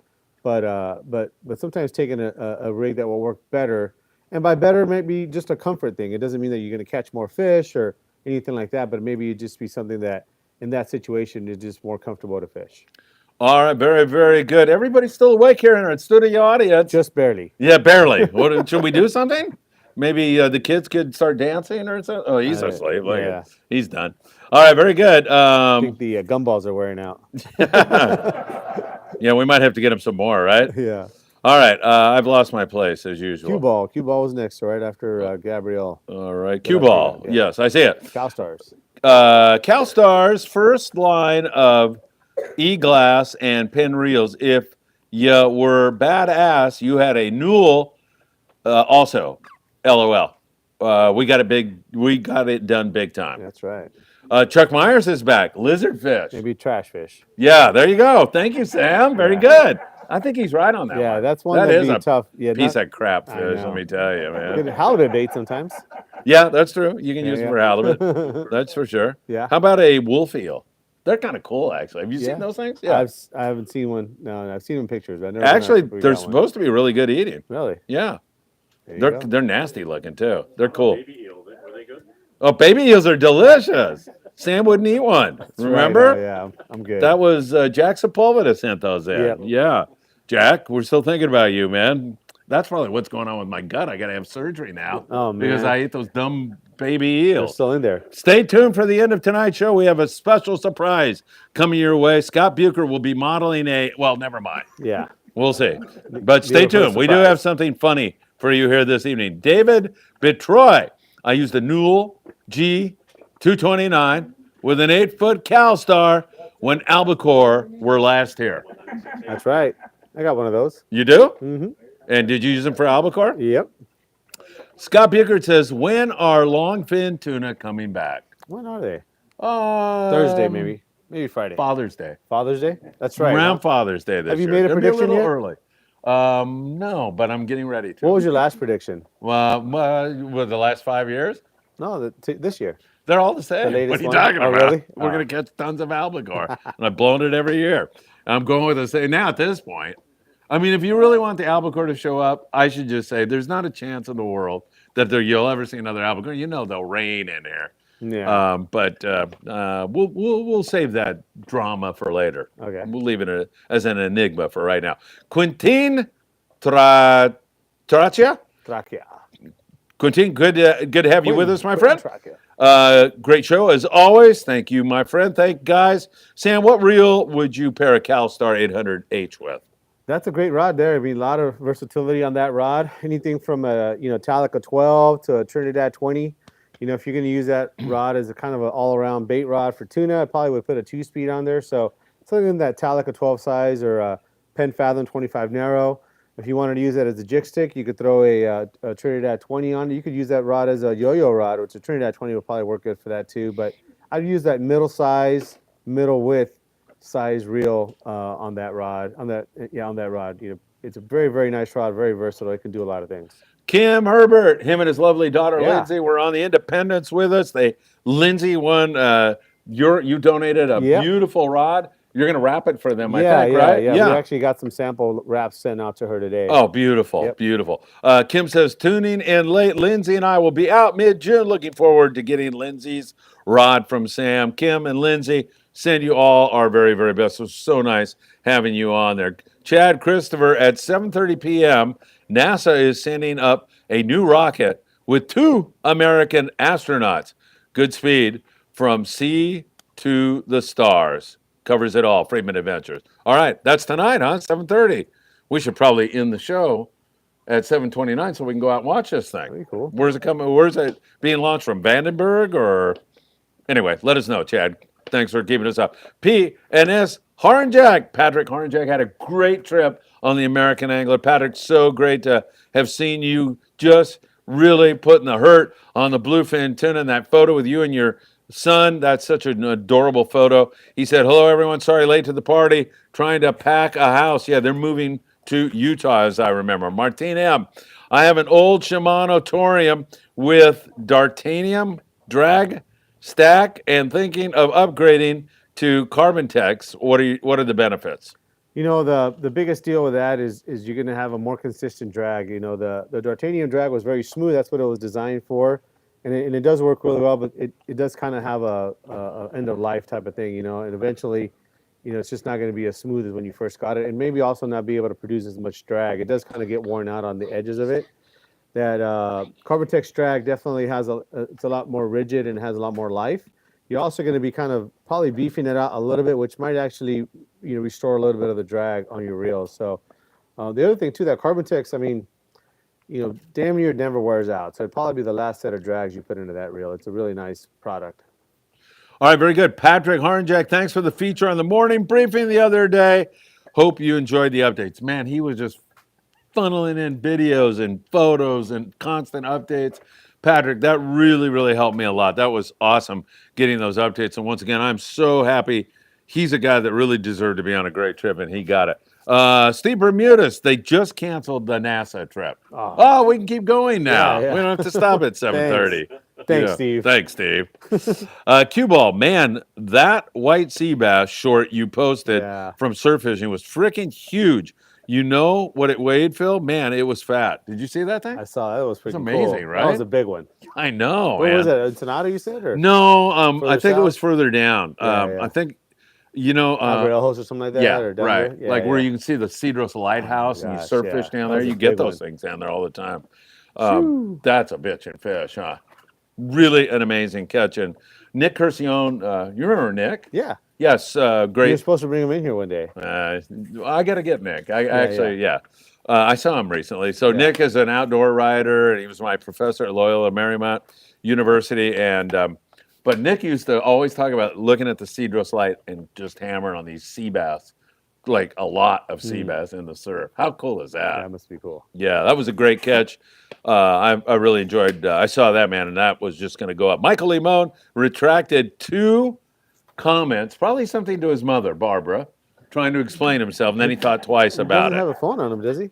Yeah, he's got a phone. He's back there doing something. Oh, he does. Halibut man, that is Mitchell right in front of us. One of the greatest people you'll ever run into in your life. Do you guys prefer day or night bite? Yo, let's hear it. Do you guys prefer day or night tuna? What a studio audience tonight. Also, kids, tell us about big tuna that you have caught. All right. All right. Do you prefer day or night? You know, I like day. I kind of like day, so you can get them on a fly line. To me, a fly line fish is just a little bit more fun. But once again, I mean, whatever the task is required, I'll do it. You know, if it's nighttime, staying up all night, I'll do that too. But if I had the choice and they told me, well, what do you want to do, one or the other, I probably would choose fly line fishing. All right. Very good. Have you guys caught a big tuna? Yeah. You want to talk about it? All right. What was your big tuna? It was at the morning, like at breakfast time, Whoa. And how big Breakfast was time. it? like 60 pounds. 60 pounds. pounds. Whoa. Wow. That's twice as big as you. Do you remember what boat that was on? The Voyager. The Pacific Voyager out of San Diego. Oh, just the Voyager. Okay, Oh, very just the good. Pacific. All right, who's next? Come on, you want to stand over here? Stand up and come over here. Don't be shy. There you go. Sam's on it. I caught a 90-pound bluefin tuna on the That's twice as Highliner. big as you On too. the He Highliner. was with me on that trip. Oh, he was with Paulina. Yeah. Yeah, but thanks for trying to bail him out. Michael Limon. Yes, and Michael Limon. I haven't caught one yet, but I haven't landed one yet, but I caught one. It was during the nighttime. You haven't landed one. You No. one. How long you been fishing, man? Jeez. You're still. I haven't. talking to Paulina. You're just No. talking to these schmucks. You don't have to. Well, they were talking about the nighttime, so. might Oh, as well tell anytime. them. What No, about daytime? anytime. Anytime. Oh yeah, I was on the Voyager catching 30 to 50 pound. Nice. They were pretty hard. All right, very good, Michael. That is excellent. All right, you're a little nervous tonight. It's yeah. What's Yeah. going on with you? Yeah. Okay. Well, all right. What's going on with me? There. All right. All right. Very good. Very good question. Working the kids into the conversation. Don't do that again tonight, please, Mitchell. Please. Oh my God. All right. Rick Slater. Let's see. Give the kid a bite. Uh-oh. He has been so good. Red shirt, mucho patience. Oh, you. Give the kid a bite? Here, let me see. Wait, what? I don't know. I don't know what he's talking about. All right. Hal, Sam, does the river to sea still make 200-gram jigs? There's a river to sea thing? That's a brand, yeah. Oh, okay. Wow. Talk Never heard about of no, but I Really? mean, It's a big company. oh, okay. River to sea. Wow. Okay. Do you know what I'm thinking about, or no? No. Never mind. A friend of mine has some, and I can't seem to find any. I never know what you're thinking. It's kind of in the news right now. Yeah, River yeah. to the sea. So yeah, no, I don't think they do. I think they discontinued that thing. So yeah, no, I don't know. All right. Very good. Cue ball. Mucho patient, good fisherman. Yes, absolutely. Chad Christopher. The launch was postponed. Keep the show going. Oh, man. Chad, you come on. You and Steve Another are killing one. us. Michael Limon says, "Happy birthday, Michael," from Dad and Robert. Ah, You sent yourself a happy birthday? Oh, okay. Michael's dad. Hey, Michael's dad, it's good to see you here. My friend Tranholm. Hello, Friedman Adventures family. Can't wait to get out and catch some from bluegill to bluefin. I love fishing. Ken, send you all my best and your mom also. Tell your mom hi for me. Aaron. Hey, Phil. And Sam, I have a question for Sam. Do you have any slow pitch rods? Just got an accurate Valiant 300 SPJ. Want to try slow pitch fishing yeah. this season? Definitely have some in stock here. We have some from Shimano, Mustad, from Phoenix, and what else we have over there? I think we have a couple other Kuma, and from Spro. So we got quite a few for sure. All right, very good. And Isaac just sent us $20 sitting right out there. Oh, Let's great, give him some man. applause, Some wins, everybody. man. That's right.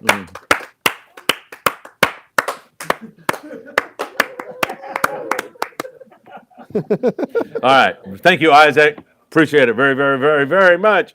He says, go get some wings. Man, we might have to yeah. do that for Michael's. We should do That's something cool. for your Well- birthday. Go out for wings? Maybe. We'll Yeah. see, man. You can buy So- him like 20 wings. He eats like 20 wings every time we go. I know, man. And now he's eating them all. I know. Yeah, we got him he doing learned, that. He learned how to eat them. Yes.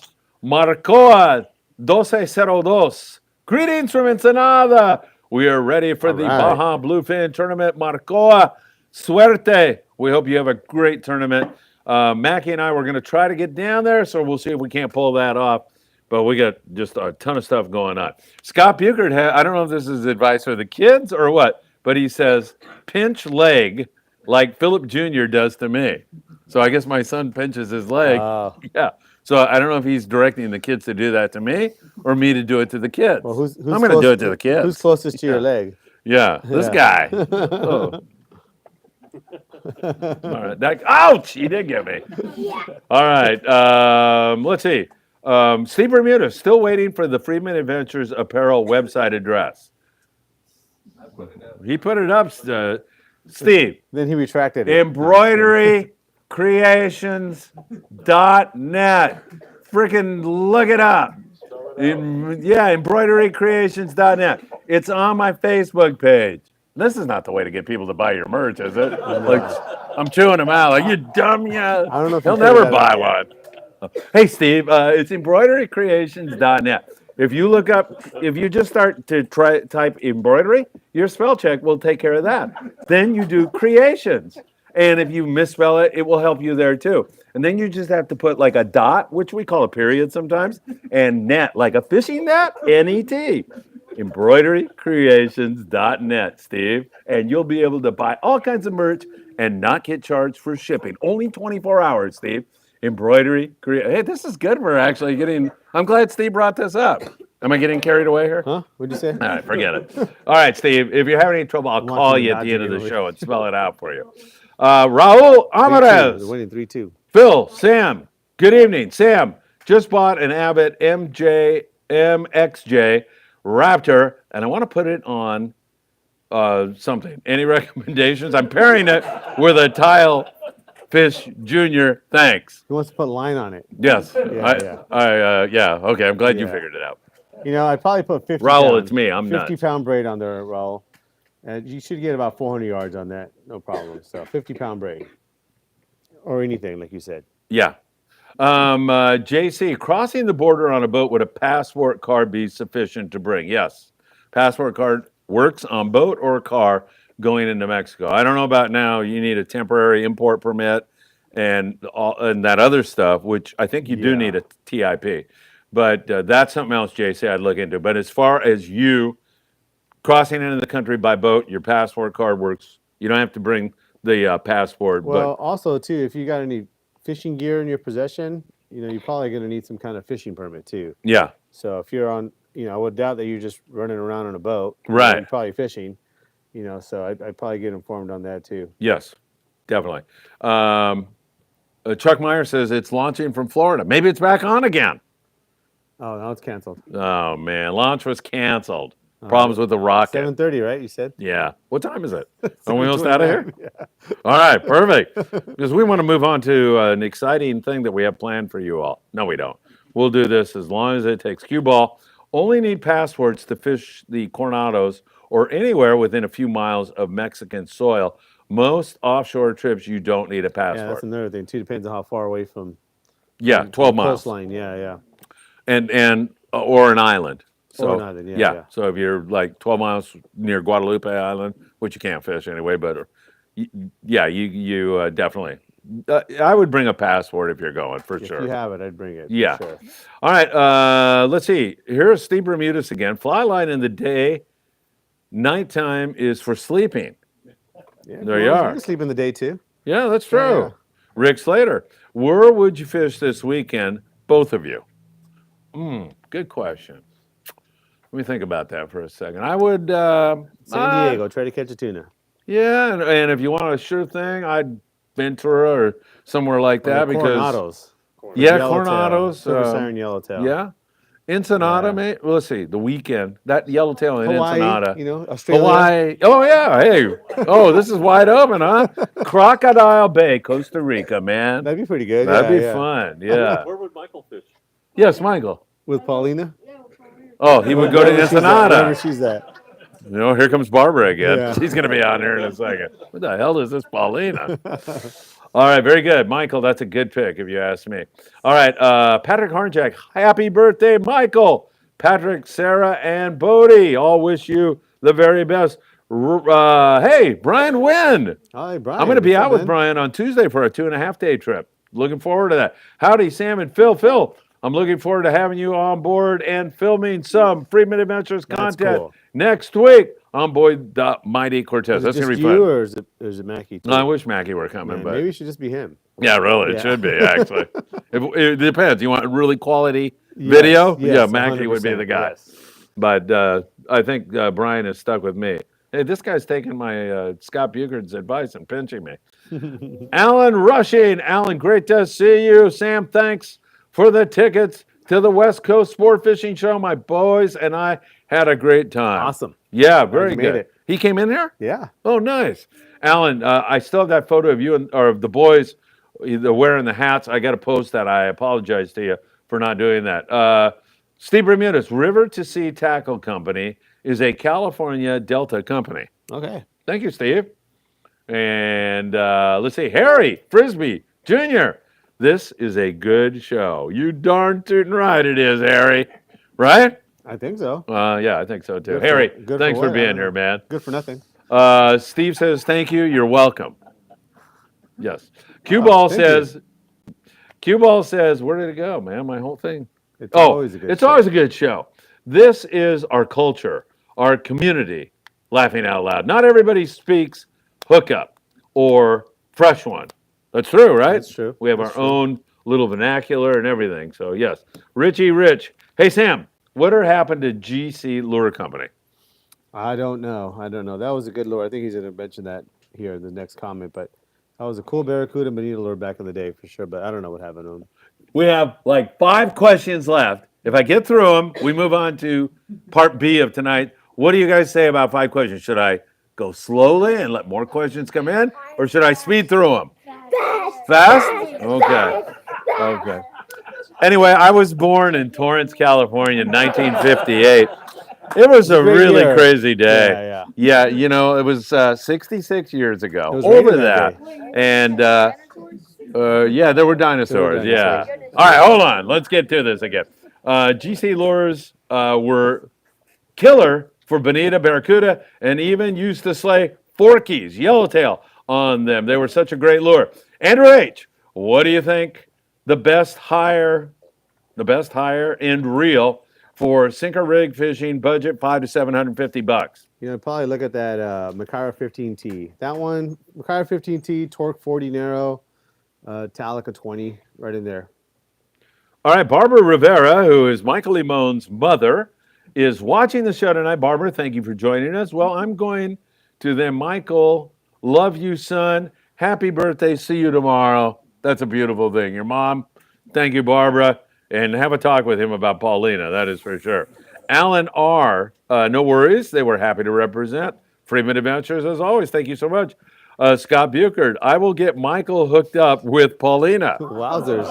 He's got an agent now, huh? Yeah. You don't want to work with Scott Buchard on this, Yeah, let me yeah. tell you. Yeah. Barbara Rivera says, thank you both of you and to my dad for keeping Michael busy. Really proud of him. We're proud of him too, right, everybody? It's a good dude right there. Yeah, that is for sure. And we didn't know it was his birthday, but we're happy to be here because Yeah. of it. Yes, that's for sure. All right, let's see. Scott Buchard, Michael loves Paulina a lot. He's in love with her. Wow. Is that true? Oh, it is true. Okay. Well, Scott Buchard for once get something right. Love free. Now he's got me in the love thing. Live free, die free. Love is floating around here tonight. The dinosaurs are still out on, what's it say? Because I got a heart of them. I-10 maybe? Yeah, on I-10. Okay. Yeah, maybe. Probably. Yeah. Yeah. And that's the last question. Should we say goodbye? We're not going to say goodbye, however. Stay tuned. But Sam, tell everybody how they can visit you here at the store. Monday through Saturday, 10 to 6, 21809 Avalon Boulevard. You can call down here, 310-707-1205. All right. Look who just popped on here, man. Joe Martinez. Joe Martinez, who caught a 315-pound bluefin tuna last year. Joe Martinez is one of my best friends. Love you, Joe. It's good to see you. He'll be on the Apollo with us for a reverse 2.5-day trip Awesome. in June. So that's going to be great. I screwed around. There's more questions now. Frankie Sanchez, good evening, fellas. Around how many 30 pounds mono can you fit on Alexa 400 HSL, P? Not that much. Maybe 100 yards or so, maybe, I would say. All right, that's a quick answer. I like that. Hal Cooksey says, thanks, guys, for the great advice. You're welcome. It's been a fantastic show. Doug, hasn't it been a great one? Yes, and Doug is going to come over because we did not forget that it's Michael's birthday. And Doug, I guess you could, I don't know, Michael, go around to the front there. Here, Michael. Sit down right here. Check this out, Michael. Doug did this. This has got to be one of the most beautiful cakes that I have ever seen. How's that look, you guys? Yes, sir. I got it. Don't drop that thing, Doug. That is beautiful. Thank you very much. Can we turn that around so Mackie can get a better shot of that? And that, look at that. Give me 5. Happy birthday. Happy birthday. Thank you, Doug. Where's that Dan Lightfoot? He should come out here too, because let me tell you something. Can I say something? If Dan, you should come out here. The guy looks like, a Hell's Angels rider, or like he's ZZ Top. This is one of the best men you'll ever meet. He plays an integral part in his grandson's life. In fact, just so you all know, your grades were not all that great, and Grandpa saw that you loved fishing, and he said, you know what? I got a carrot and I got a stick. And the carrot is fishing, and the stick is you're not going fishing if your grades don't get better. And his grades improved. He's maintained a really good GPA. You're doing great on that. And Grandpa, you are I don't give you very many compliments because I don't like to do that. But you're a great person, that is for sure. Happy birthday, Michael. All right. And what we're going to do, some of you are going to go bye-bye, I realize that. Chris here has cooked up a bunch of food. I made a bunch of burritos. We got cake. We got a whole bunch of stuff to have a party right here tonight. We're going to let the camera just roll on tonight. Some of you, of course, will go bye-bye. Other of you guys will stay with us. And every once in a while, I'll jump on the camera maybe and say hi, and I'll look and see if there's any comments. But the comments are rolling in from a myriad of different people wishing you a happy birthday, kid. Love you very much. Yeah. Was there anybody you'd like to say anything to out there? Your mom, your dad? Paulina? Yeah, you better get your mom and dad first. Yeah. And your grandpa. Thank you, everybody, for wishing me a happy birthday. For my mom, love you, Mom. For my dad, love you, Dad. For my grandpa, love you, Grandpa. And I love all the FA family. Thank you. All right, very good. Thank you so much. All right, let's have some food, everybody. And thank you all for being here. Great studio audience tonight. Doug, thanks for all you've done. Thank you all out there very, very much. Oh, shoot, we got a birthday card. Let's see. You want to open it on camera? Sure. All right. Go for it.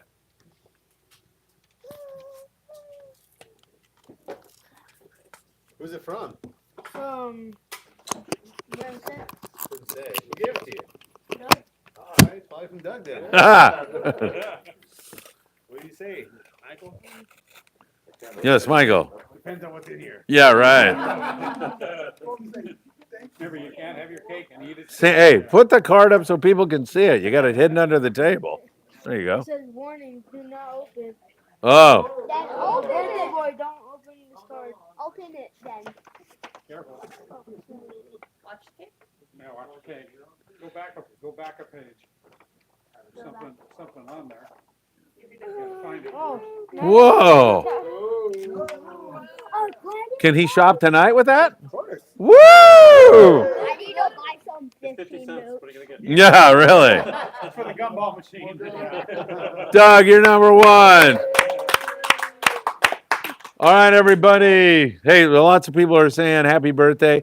I'll see you in the morning briefing in the morning, but I'll stay mic'd up here tonight. Hey, somebody remind me that I'm mic'd up in case I.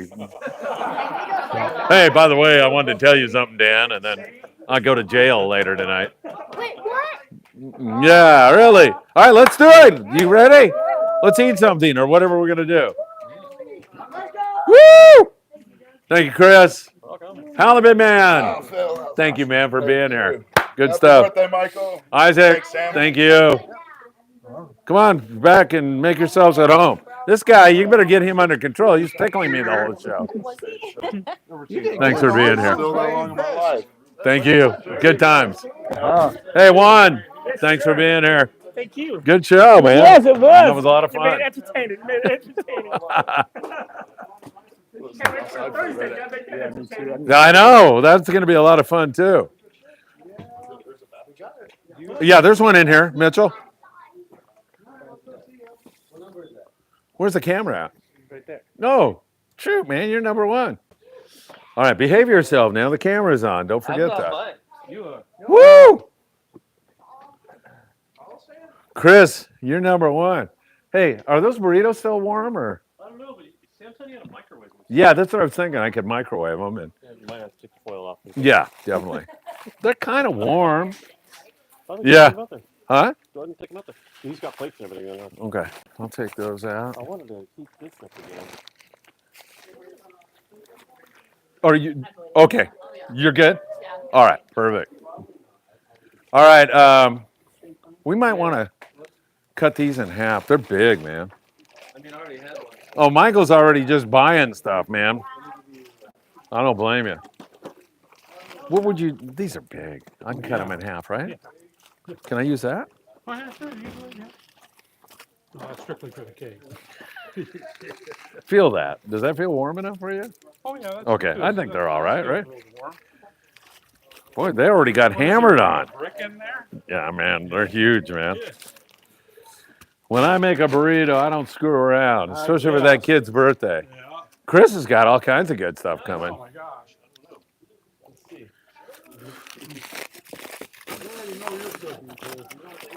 Hey, Doug, where did you get that? That's pretty cool. Okay, you said we had 12 people. Was I right? There was 16 earlier. Was there?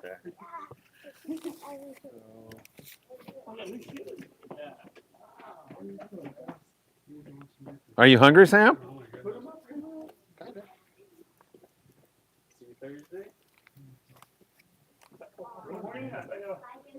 They've got butt, so that we can see.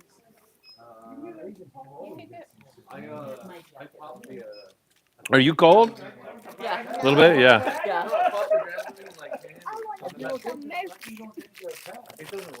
I'll take it the night before. Doug, that is such a beautiful Turned out cake. so good, didn't it? Oh my God, Because that's when I got there at around 8 o'clock this morning, I said, hey, I just got informed that I needed to come up with a cake. yeah, And the, yeah. And the girl says, Put a crock pot. I'm gonna probably have to put the crock pot right in the middle. Yeah, we can do that. move that silverware there. Oh, let me get my computer off of here. If I put There the we crock go. pot in the end, I'll probably dump over. Yeah, yeah.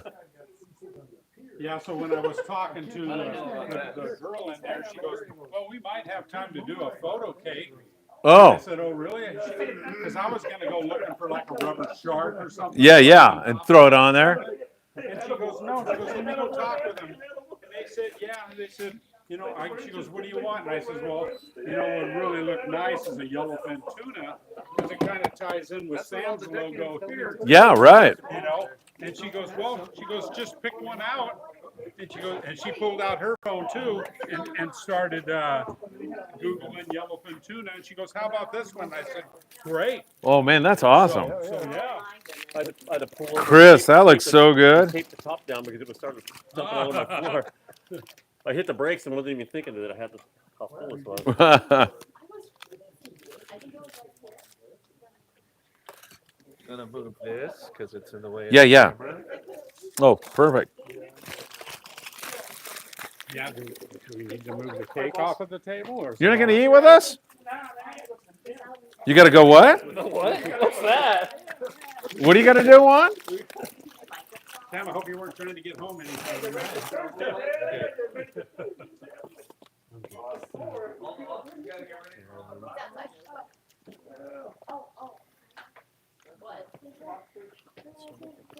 got a case full of 10-500 jig master. Scrapyard, I think. What's that? Move it? Yeah. Yeah, so that way it's in one piece before. Yeah, yeah. Watch me drop it. That would not be good. Oh my God. So there's this. Who's that? What are you guys doing? You guys are heating those up? Should I? Yeah, I think I will maybe. I mean, they're like lukewarm. Yeah. These could be heated up probably again too, but no, they're pretty warm. Yeah, they seem not too bad. What do you got here? These are hot rates. Oh, okay. They've been grilled, kind of smoky. You got just chili there? I like a taco. They don't have tacos. You hungry? Yeah, and then I have. Good. You want some turtle soup? Yeah, turtle soup. Why not? Hey, Michael. Oh, nothing. Here it is. Hey, happy birthday, kid. Thank you. Love you. Have two. Are you surprised? Oh, yeah, the cake and everything? That's a cool cake, isn't it? It's the best cake I've ever seen. Would you rather have a yellowfin tuna on your cake or Paulina? I would have a yellowfin tuna. Oh, uh-oh. Oh, she doesn't hear that. Are you buying some stuff tonight? What are you getting? Oh, you're getting stuff too? It's their birthday too. Phil, I talked to Pete yesterday on the phone about that, doing some surf fishing. Oh, yeah? He's totally up to it. Oh, cool. Yeah, he has Mondays off, so that's like the best. Oh, that'd be great. I would love to do that. All right, I'm going to go heat some stuff up and then come back with it. Let me go do that. Coming through, boys. Hey, what are you doing? All right. Hey, everybody, in case you're listening, Tackle Shop Confessions is over now, but we are celebrating Michael Limon, young man who has become a big part of Friedman Adventures. We're celebrating his birthday. I'm off camera heating up some burritos that I cooked for Michael's birthday. So we'll get that going right now. And then everybody can enjoy, I hope, some of this great food that Chris has made. I made chicken, potato, burritos, of course, with cilantro and guacamole, all kinds of great stuff. So hopefully everybody's going to enjoy that. And thank you all for being here with us this evening. We're at Island Fishing Tqckle in Carson, California. We had a studio audience tonight, and so many of you joined us. So really, really great. Don't forget morning briefing tomorrow morning. Don't forget www.embroiderycreations.net. If you have any trouble spelling that, just ask Steve Bermudez. He'll help you out. And there's no shipping charges for the next 24 hours on Friedman Adventures merch. And that really, really helps us a great deal. So if you could do that, we would deeply appreciate it. So good to have Mitchell. He's walking into the camera right now. And all the great people here tonight. It's been a lot of fun. And yes, sir. Oh, excuse me. I'm hoping that people can hear me. They're hoping I can. All right, perfect, man. That's nice and warm now.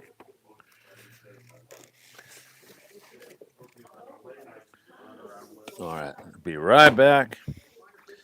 We're rocking and rolling here. Oh, there it is. Yeah, he said it's behind the counter. I'm like, Oh, the microwave? yeah.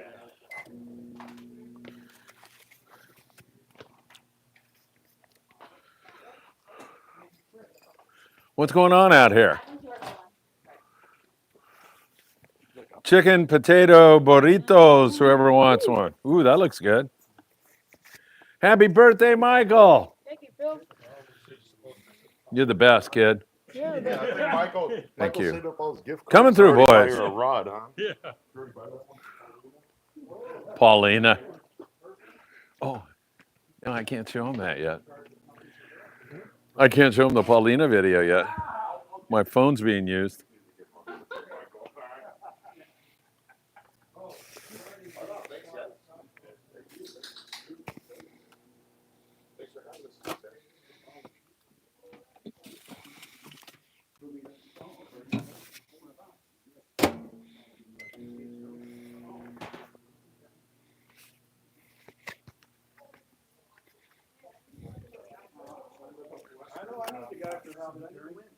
Okay.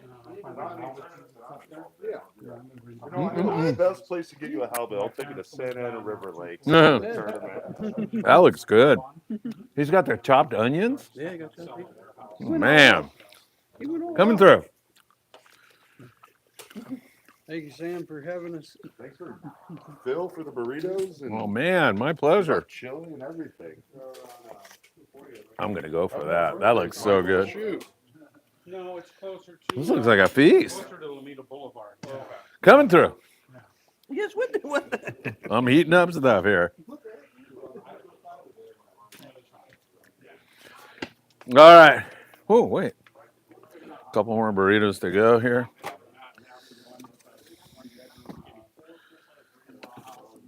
All right, everybody. Michael Limone's birthday party.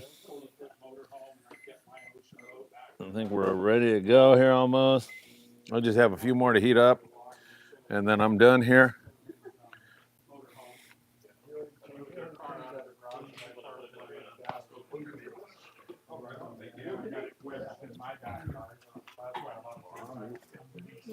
Chris, you're the man.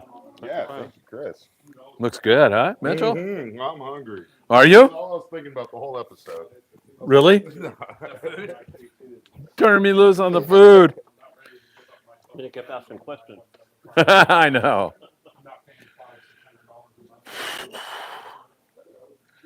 Okay. A couple more burritos to heat up here. I'm giving you the play-by-play. I'm microwaving burritos. It's pretty brutal, right? What can I tell you? All right, there we go. One more to go. Okay. Make sure everybody has something to eat. Where's Sam? Is he around? Oh, there he is. He left. You left Phil in charge. Uh-oh, we're in trouble. Half price sale. Buy one, get three free. There we go. That's it. I'm done. I can have something to eat myself. That chili looks so good.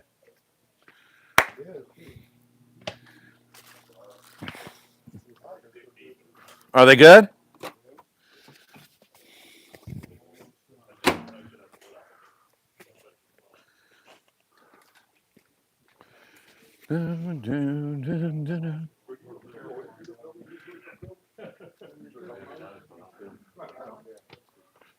There we go, gentlemen. Paulina didn't call in. Actually, she did. Yeah, I got a video, but it's on my phone, and we're still going here for a little bit longer. Very fine line. This looks so good, Chris. Carnivore, baby. Well, a little bit of beans in there, not a lot. Really? And the beans are kind of protein, so yeah, that looks perfect. I can't pass up your chili, dude. Is it spicy, you mean? Pepper. That's just loaded with all kinds of good stuff. Pork loin and ground sirloin. Really? Perfect. What are you doing, Michael? Man, I said about hot dog buns and chili cheese dogs. Oh, man, this is perfect. And this is what, chicken breast? That looks great, too. Mmm. They have a surf fishing tournament. It's like Home run, Chris. Isaac, have more. I'm gonna get some more. You have a burrito? surf perch. Is it like a 2 days? Like is it? Mm. Gotta take the kids out on the ride. 3 days. Yeah. Follow me. Follow me. Pick up the ruler. Where are we going? Or Redondo. Okay. Or you can go to Redondo Gun Club and all that. I think Mmm. It is turtle soup. can't remember the guy's name. Who's the guy who runs Redondo Gun Club? Is it Chris? Chuck Zimmer. Chuck, yeah. Yeah. Here, take mine. Chuck Zimmer. Greatest guy that ever lived, let me tell you. You know why I say that? No. Because the camera's on, and You can hear me. Yeah. Well, he was a good guy, though. Yeah. No, he really is. Yeah, that's where we met. Yeah. Mm. I think he only wants to go so you can win again. That's all. Yeah, really. What size pickle cake did you get? A 3? Hey, stay out of that chili. Yeah. I gotta get some ammo. Let Sam eat. Yep. I'll use them. I put them on. Yeah. I'll use them tomorrow. What's Sam doing back there? Catching calico bass on there. Hey. My name's Michael. Whoa. Today I went to the blowhole. Remember I was talking about the guy who caught those huge stripers over there?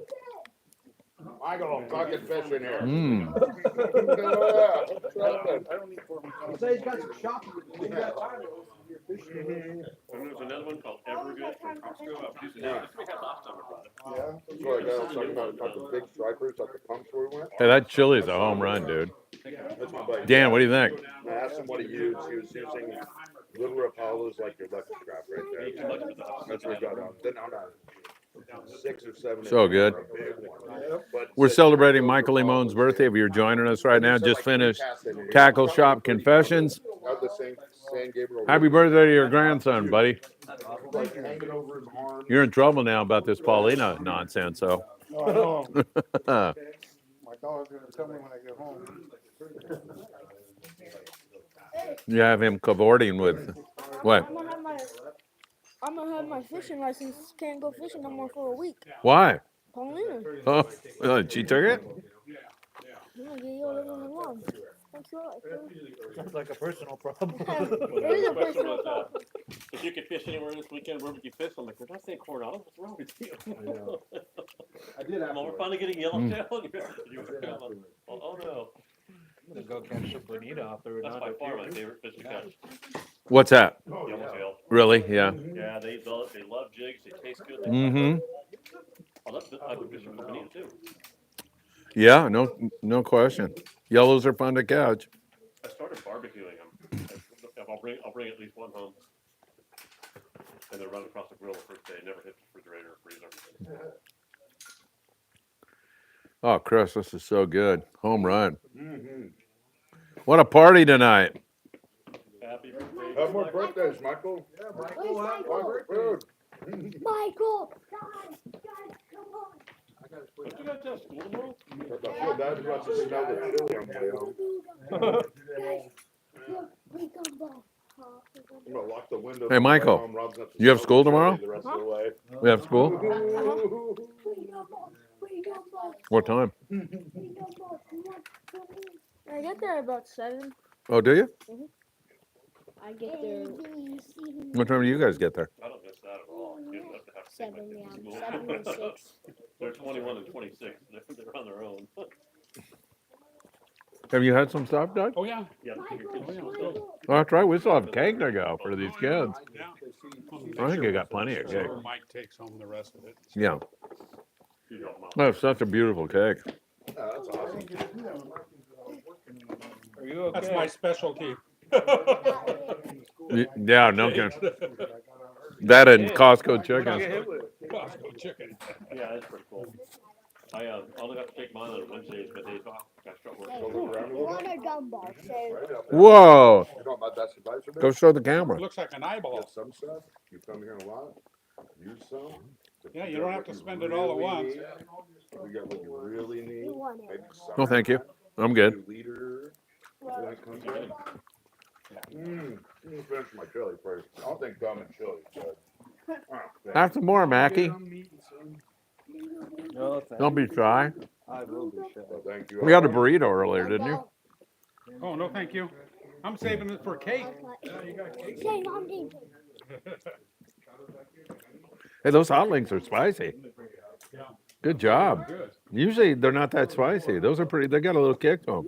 There's actually another one, the same company. I can't remember the name. It's a new company. For chicken and chili. There's another one that's supposed to be hotter, and my wife was like, no, these are hot enough.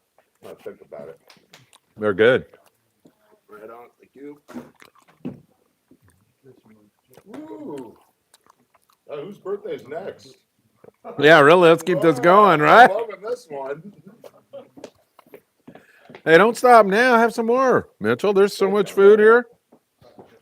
I will. It's funny because when we were going to do yours, you went on a trip and you guys kept jumping days. Dang, Mackey's going hard. Tuesday and Wednesday, or Monday and Tuesday, the show was bouncing back and forth. Yeah. Around your birthday. And I was going to make you a big ass meatloaf and put a 6. Oh man, that would have been bitching. There's still a bunch of people watching. Is there? 70. Listen to you eat. Not funny.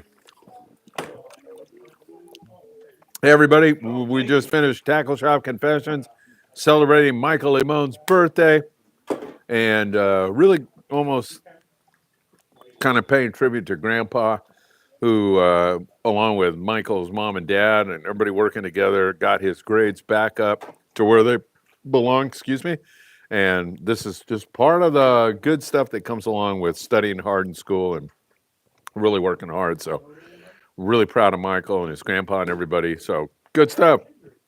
Are you going to eat anything else? I'm done. You waiting for cake? Yeah. Yeah. We're not gonna cut that, that's just for looking at. Yeah, you can't eat the cake.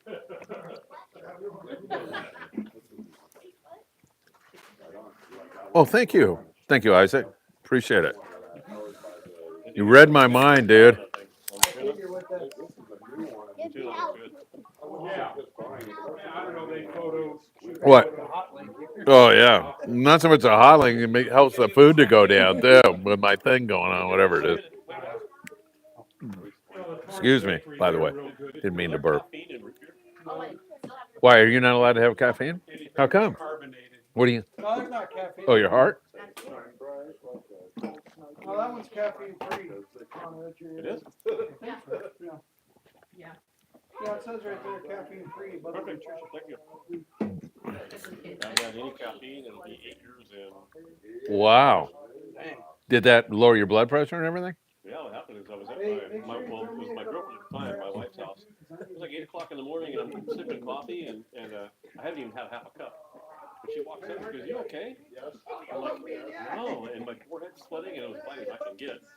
And I go, "We gotta go." I go to the hospital. I took it to my lips, my fingertips, my toes, and I have one of those blood pressure machines from a long time ago. Didn't even need one. I don't know why I have one. Yeah. I put it on. It was 185. It was 185 was the top number, and 130 beats per minute. Whoa. Just sitting there. I spent the night in the hospital. The whole diet had to change. Yeah. Oh, no, I love being in Yeah, I love beer. I love beer. Take one. That's it. Yeah. Yeah. Gone on a fishing boat.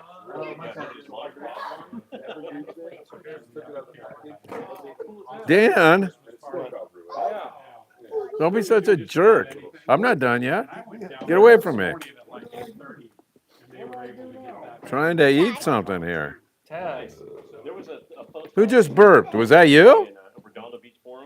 There's a lady. No. I don't believe that for a second. Pretty much stayed with the same filling that we had. What, those hot links? They are spicy. They're really good. Were you just singing Star Wars? Yeah. Do you like Star Wars? When I seen it, I went, I don't want to put those birthday candles. Yeah. Pretty good, Sam. What'd you watch? Yeah. You watched the Book of Boba Fett? Did you watch the? Give us like a 15-minute heads up when you got to get out of here. No, yeah, there it is. I better have a little chili. Sam's throwing us out. To the parking lot. Yeah. Yeah, we'll have a Disturbing the Peace call going out pretty soon. Delicious. Chris, you kicked butt here. Thank you. Maybe you can take Scott Buchert's place on Thursday. You know what's funny you're saying is for a retirement job? Yeah. That's what I want to do. Oh, that's a good idea. Did you want to do like just a local boat, or do you want to do long range, or? I still want to be able to go home every day. Yeah, I don't want to, be in another, have to get a apartment or something in San Diego or anything. Just a local butcher restaurant. Yeah. And then once you get your foot in the door, people's vacations and stuff like that. Yeah. Some guy wants to go fishing, whatever you cover for him. Yeah. That rules the statement of retirement, though, man. The real job I wanted when I was younger was I wanted to be a peanut vendor at the stadium. I used to get Fired through the crowd. There was a guy in Johnny Carson, way back then. You get 2 bags, there's a peanut vendor. You get 2 bags, and you go like this, and it would split. I remember those guys. I think I seen something. And I was fishing, I was like, I want to be that. Yeah, really. Or even at Dodger Stadium, out in the outfield, just get people to teach. To me, that's not work. It's something I want to do. No, I just want to hook onto my boat, head to the lake someplace and have a trailer delivered for it and stay there for like 2 days instead of just Sorry. get up and oh God, it's already drive 2.5 hours, 4.5 hours fighting traffic on the way home. Right. Hey, Sam, you have some of these? Take some of the. Hey, take them home to his mom or whoever. It's weird now. You go to sleep. Well, somebody will eat them. Before, that's the middle of my sleep. Take one to Scott Bucher, your buddy. I just want to kind of show the kids. Also, so I have 3. Keep going. I'm missing. I didn't bring any containers to send home with people. There's no way to get one. Could have. I have a bunch of them. You gotta get a whole thing. We still have birthday cake to go. Yeah, I know. That's why I'm going to try to cut this thing out. Sam's got a good reason. Especially if you don't receive. Oh, that's right. Sam is being very generous with his time. Where'd he go? He's up over by the door. Oh. Tapping his feet, get his arms crossed. I have a bunch Yeah. of these. I'm Tapping his foot. I want to show. Sam's over by the door with his arms crossed. I have a couple of these that Get out of here. these rods, and they literally bust up like behind the ceiling. Yeah. And they're strong. Yeah, they're strong. They're really strong, compact. All right, Mackie and I, besides the morning briefing, we're going to be surf fishing tomorrow with a guy by the name of Banana Boy. Banana boy. Banana Boy has a YouTube channel. I met him in Surfside, and we're going to meet him tomorrow morning and shoot a show for you guys. Banana Boy and I will be surf fishing while we do a podcast tomorrow morning. All right, I'll cut some tape. Okay? All right.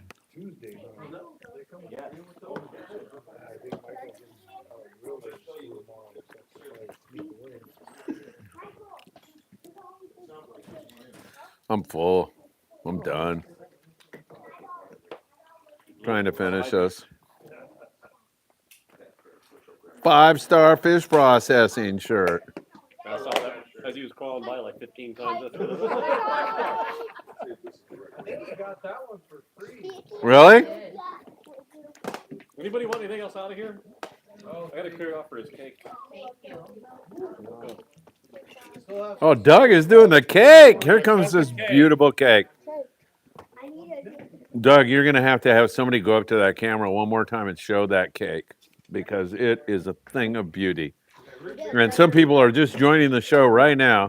Oh, Mackie. Here comes Mackie, man. Make sure that you get a shot of the Hell's Angel guy here.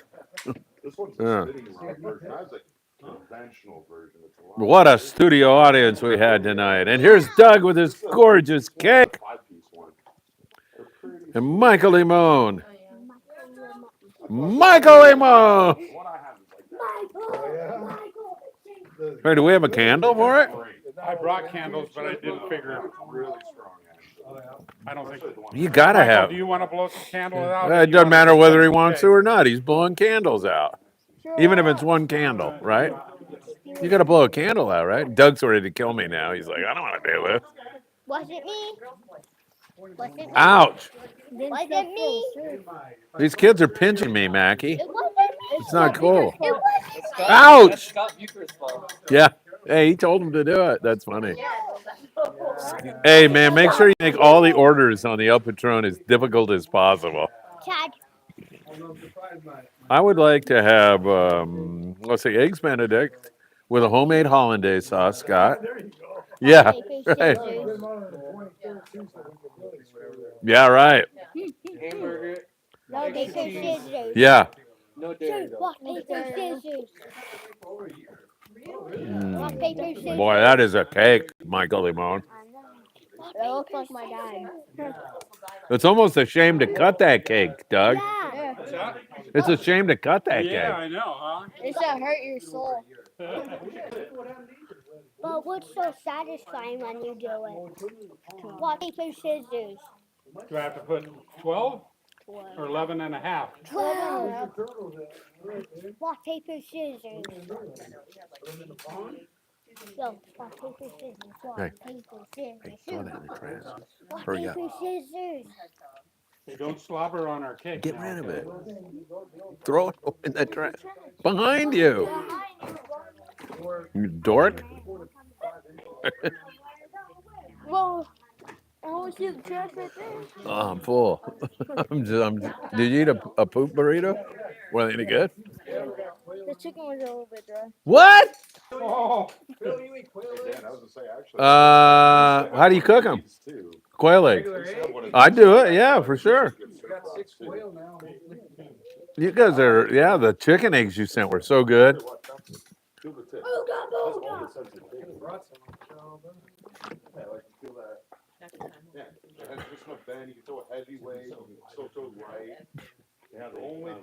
Oh, shoot, you got 12 candles for them, huh? Boy, this is going to be, I'll do the play-by-play. And Michael Limon inches closer and closer to the cake. He can't decide whether to take a bite or blow the candles out.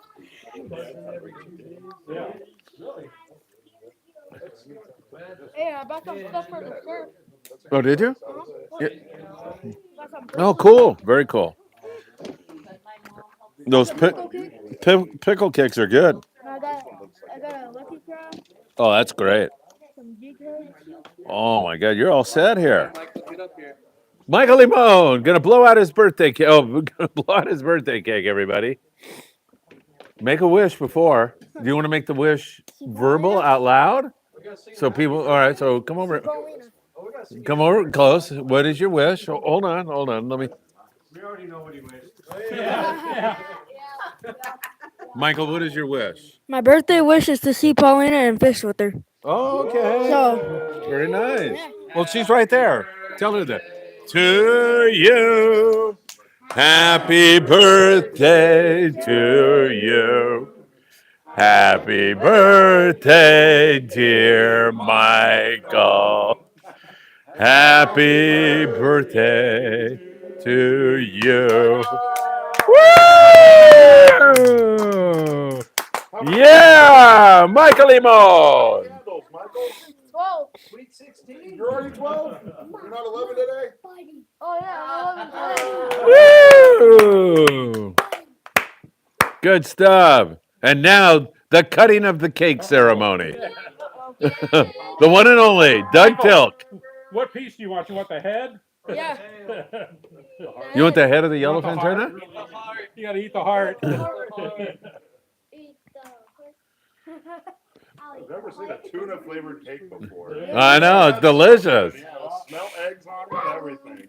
Oh my God, Mitchell, you're right. Look at that. Oh, God. Doug, there's plenty of cake there. Well, yeah, that's why I said Michael's gonna have to take a. Oh, you gonna take some of that home? I wonder if you can FedEx that to Ensenada. From the house knife, not to be mistaken for a fancy filleting knife. Yeah, it's hard. I took it to a couple places, but they say the angles are Yeah, those bags. Chris, thanks again for the great food tonight. Yeah, great. User-friendly as far What's his name? It's like actually a film on there. It's better than you, Phil. You dirty rat. Oh, cool. I'm a dirty rat. Just kidding. What? A dirty rat is a dirty rat. Yeah, a dirty rat. Hey, are you a dirty rat? No, he is. Oh, you're a dirty rat? No, he is. I am? What about he Scott is.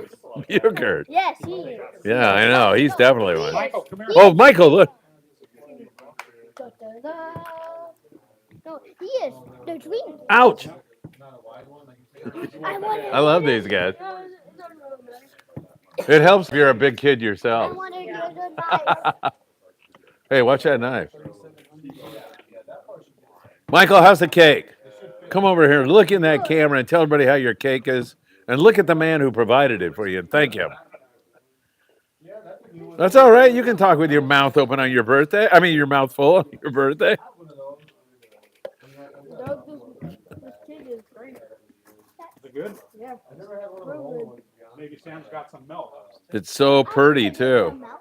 Yeah. It's better than Phil's cake. Why am I getting picked on? So you watched that video about bonita. Well, you liked it, didn't you? Told us to. Yeah. Who knows? Maybe she'll have something to say on your birthday, on the morning briefing. Never know. You gotta tune in. Which piece are you Got to tune in to the morning briefing tomorrow to see if the head on it? Paulina answers Michael. Okay, all right. Everybody want birthday cake over there? No, my buddy did. No? You sure? He does. Sam? Okay. Sam's going to take birthday cake home. Maybe we can give Sam some for his kids and everybody. Oh, yeah. Whatever's left. His wife and kids. Diego and Luna deserve a piece of Michael Limon's cake. Is that okay with you?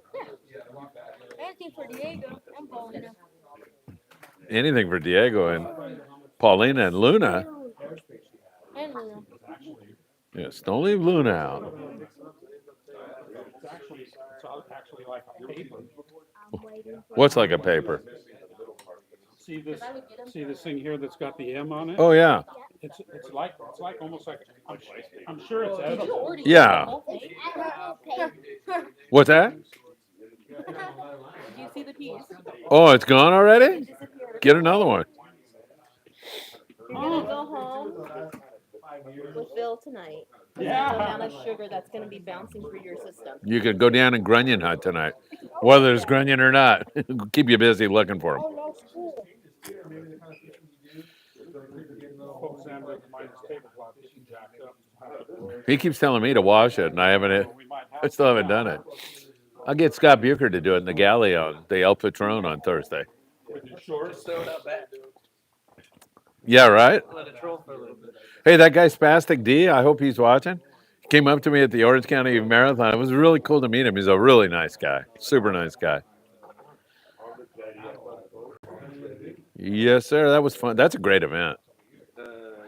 5K? Yeah. Hey, are you interested in that? That's a long drive for you, though. I talked to the barbacks there, and they're like, yeah, we could use, yeah. You can go pick them up. Yeah. It's just, it's a draw.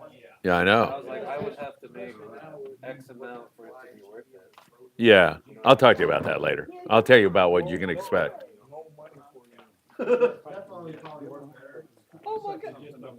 Oh, crank. Hey. Watch this. You're going to have a piece? You have to have a piece of your grandson's. Yeah, it's made of prime rib, so you're okay on the carnivore diet. On the back right here, it should say keep dreaming. Good. On the back here, it should say keep dreaming. Daniel Lightfoot. It's tough, huh? Freshwater's kind of soft. Yeah, if I don't know the only place I fish actually want to grab I've got some big trout in there, man. Yeah, even then I went when like You need that to be run somewhere? Oh, no, well, I'm just gonna ask. maybe a month and a half ago. Who Where else? Sam, how many pieces do you want to take home? I was over there Okay. summer. For Diego and Luna? Yeah. So, So I'm just like, is this a big enough piece? it's like it's far enough for guys. I'm like, Two of those babies? Yeah, two of those babies. I think he just means one. Oh. That's my style. Halibut You fishing, too? Bass fishing. Oh, no, two. Cudas, yellowtail. Okay, I okay. fish shore a lot. I told you. Way to go. What are you doing, Doug? A lot of guys from shore. I just worked here. Well, dude, we try to get together most Saturdays. Ask Michael Lamone, dude. This guy Michael loves Lamone! to feed halibut, man. This guy loves halibut fishing. You do? That's what he keeps Guys asking don't me why I like used to drifting get from. halibut. His first time going to go to Cooper. that's awesome. That's a really nice Are you in that gift. tournament, But this Michael? first time going, he In caught the one. big fish tournament? Yeah, the one where we got the tape measure. Oh, yeah. Yeah. But not if I have anything to say about it. Well, they caught it Like 33. Hey, so, can I tell you a riddle? A riddle? Is it Somebody already got it. gonna get us in trouble because the camera's on? All right. Yes. I'll repeat it because people can't hear it. What? What walks on four legs In the morning. in the morning? What walks on two in the evening?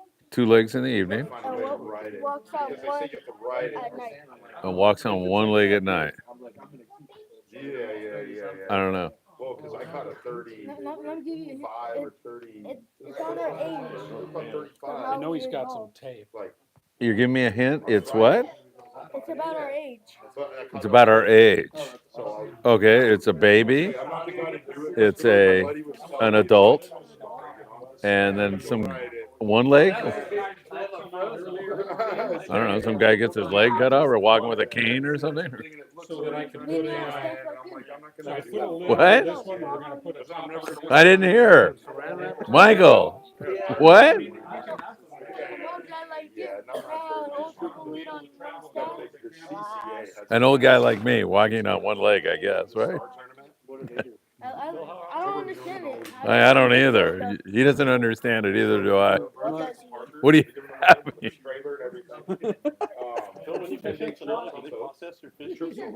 They will. Yeah. Yeah. I mean, you can get those guys pretty much, they'll take care of you in any way. Yeah. Yeah. No problem. In fact, you can bring raw meat across the border.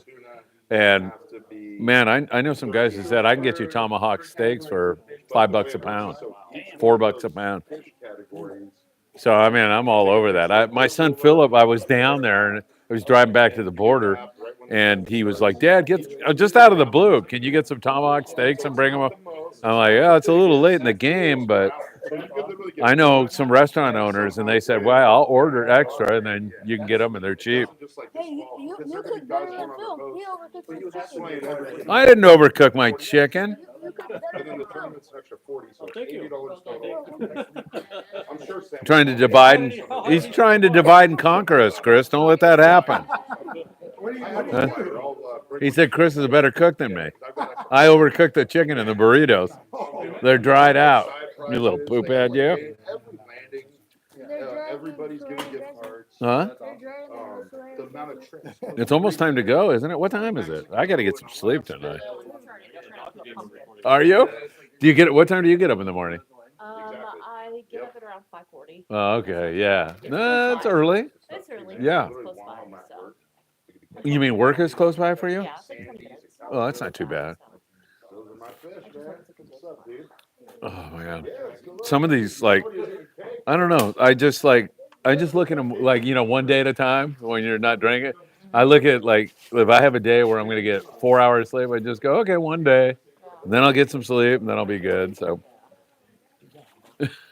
My brother was watching, and he's still watching. he was? Yeah. He texted me and he says, TV puts weight on you. No cake for you. He's up in Clear Lake. Yeah. Oh, that was good. Oh, excuse me, Sam. My big feet. Sorry. The one from Disneyland? Yeah. I have the same one sitting next to my computer. Oh, pardon me. Chris, that was so good. Who wants to take home? Michael's gonna take the cake home. I need to send some burritos home with somebody. You want some burritos or your wife? No, because I'm gonna have them tomorrow. Huh? No, because I'm gonna have them tomorrow. Hey, here, give them to. What are we gonna put them in? Ooga booga. Hey, Ooga booga. all right. Should we say goodbye to everybody? We can. I think we can, right? Thanks for being with us, everybody. It's been great. Sam, such a great host here. Tackle Shop Confessions. We had a great time. Really enjoyed having you with us. Morning briefing tomorrow morning at whatever time. Probably like 7:30 because I'm going to try to get it on early tomorrow. And then, as I said, we're going to be doing some surf fishing. I try to have that edited up for you in the afternoon. All right, Dan, everybody, it was great. Good times, all right? Next week. Thanks, everybody, for being here. Where's Michael? Should we get him on one more time? He's shopping. Michael, say goodbye to everybody. Jeez. Bye, Friedman family. Bye. Mitchell, get in there and say goodbye. Guys. Love you guys. Fish soon, Saturday. All right. See you on the surf. Thanks again, Sam. Thanks, everybody. Yeah, sure, man. Yeah, that's awesome.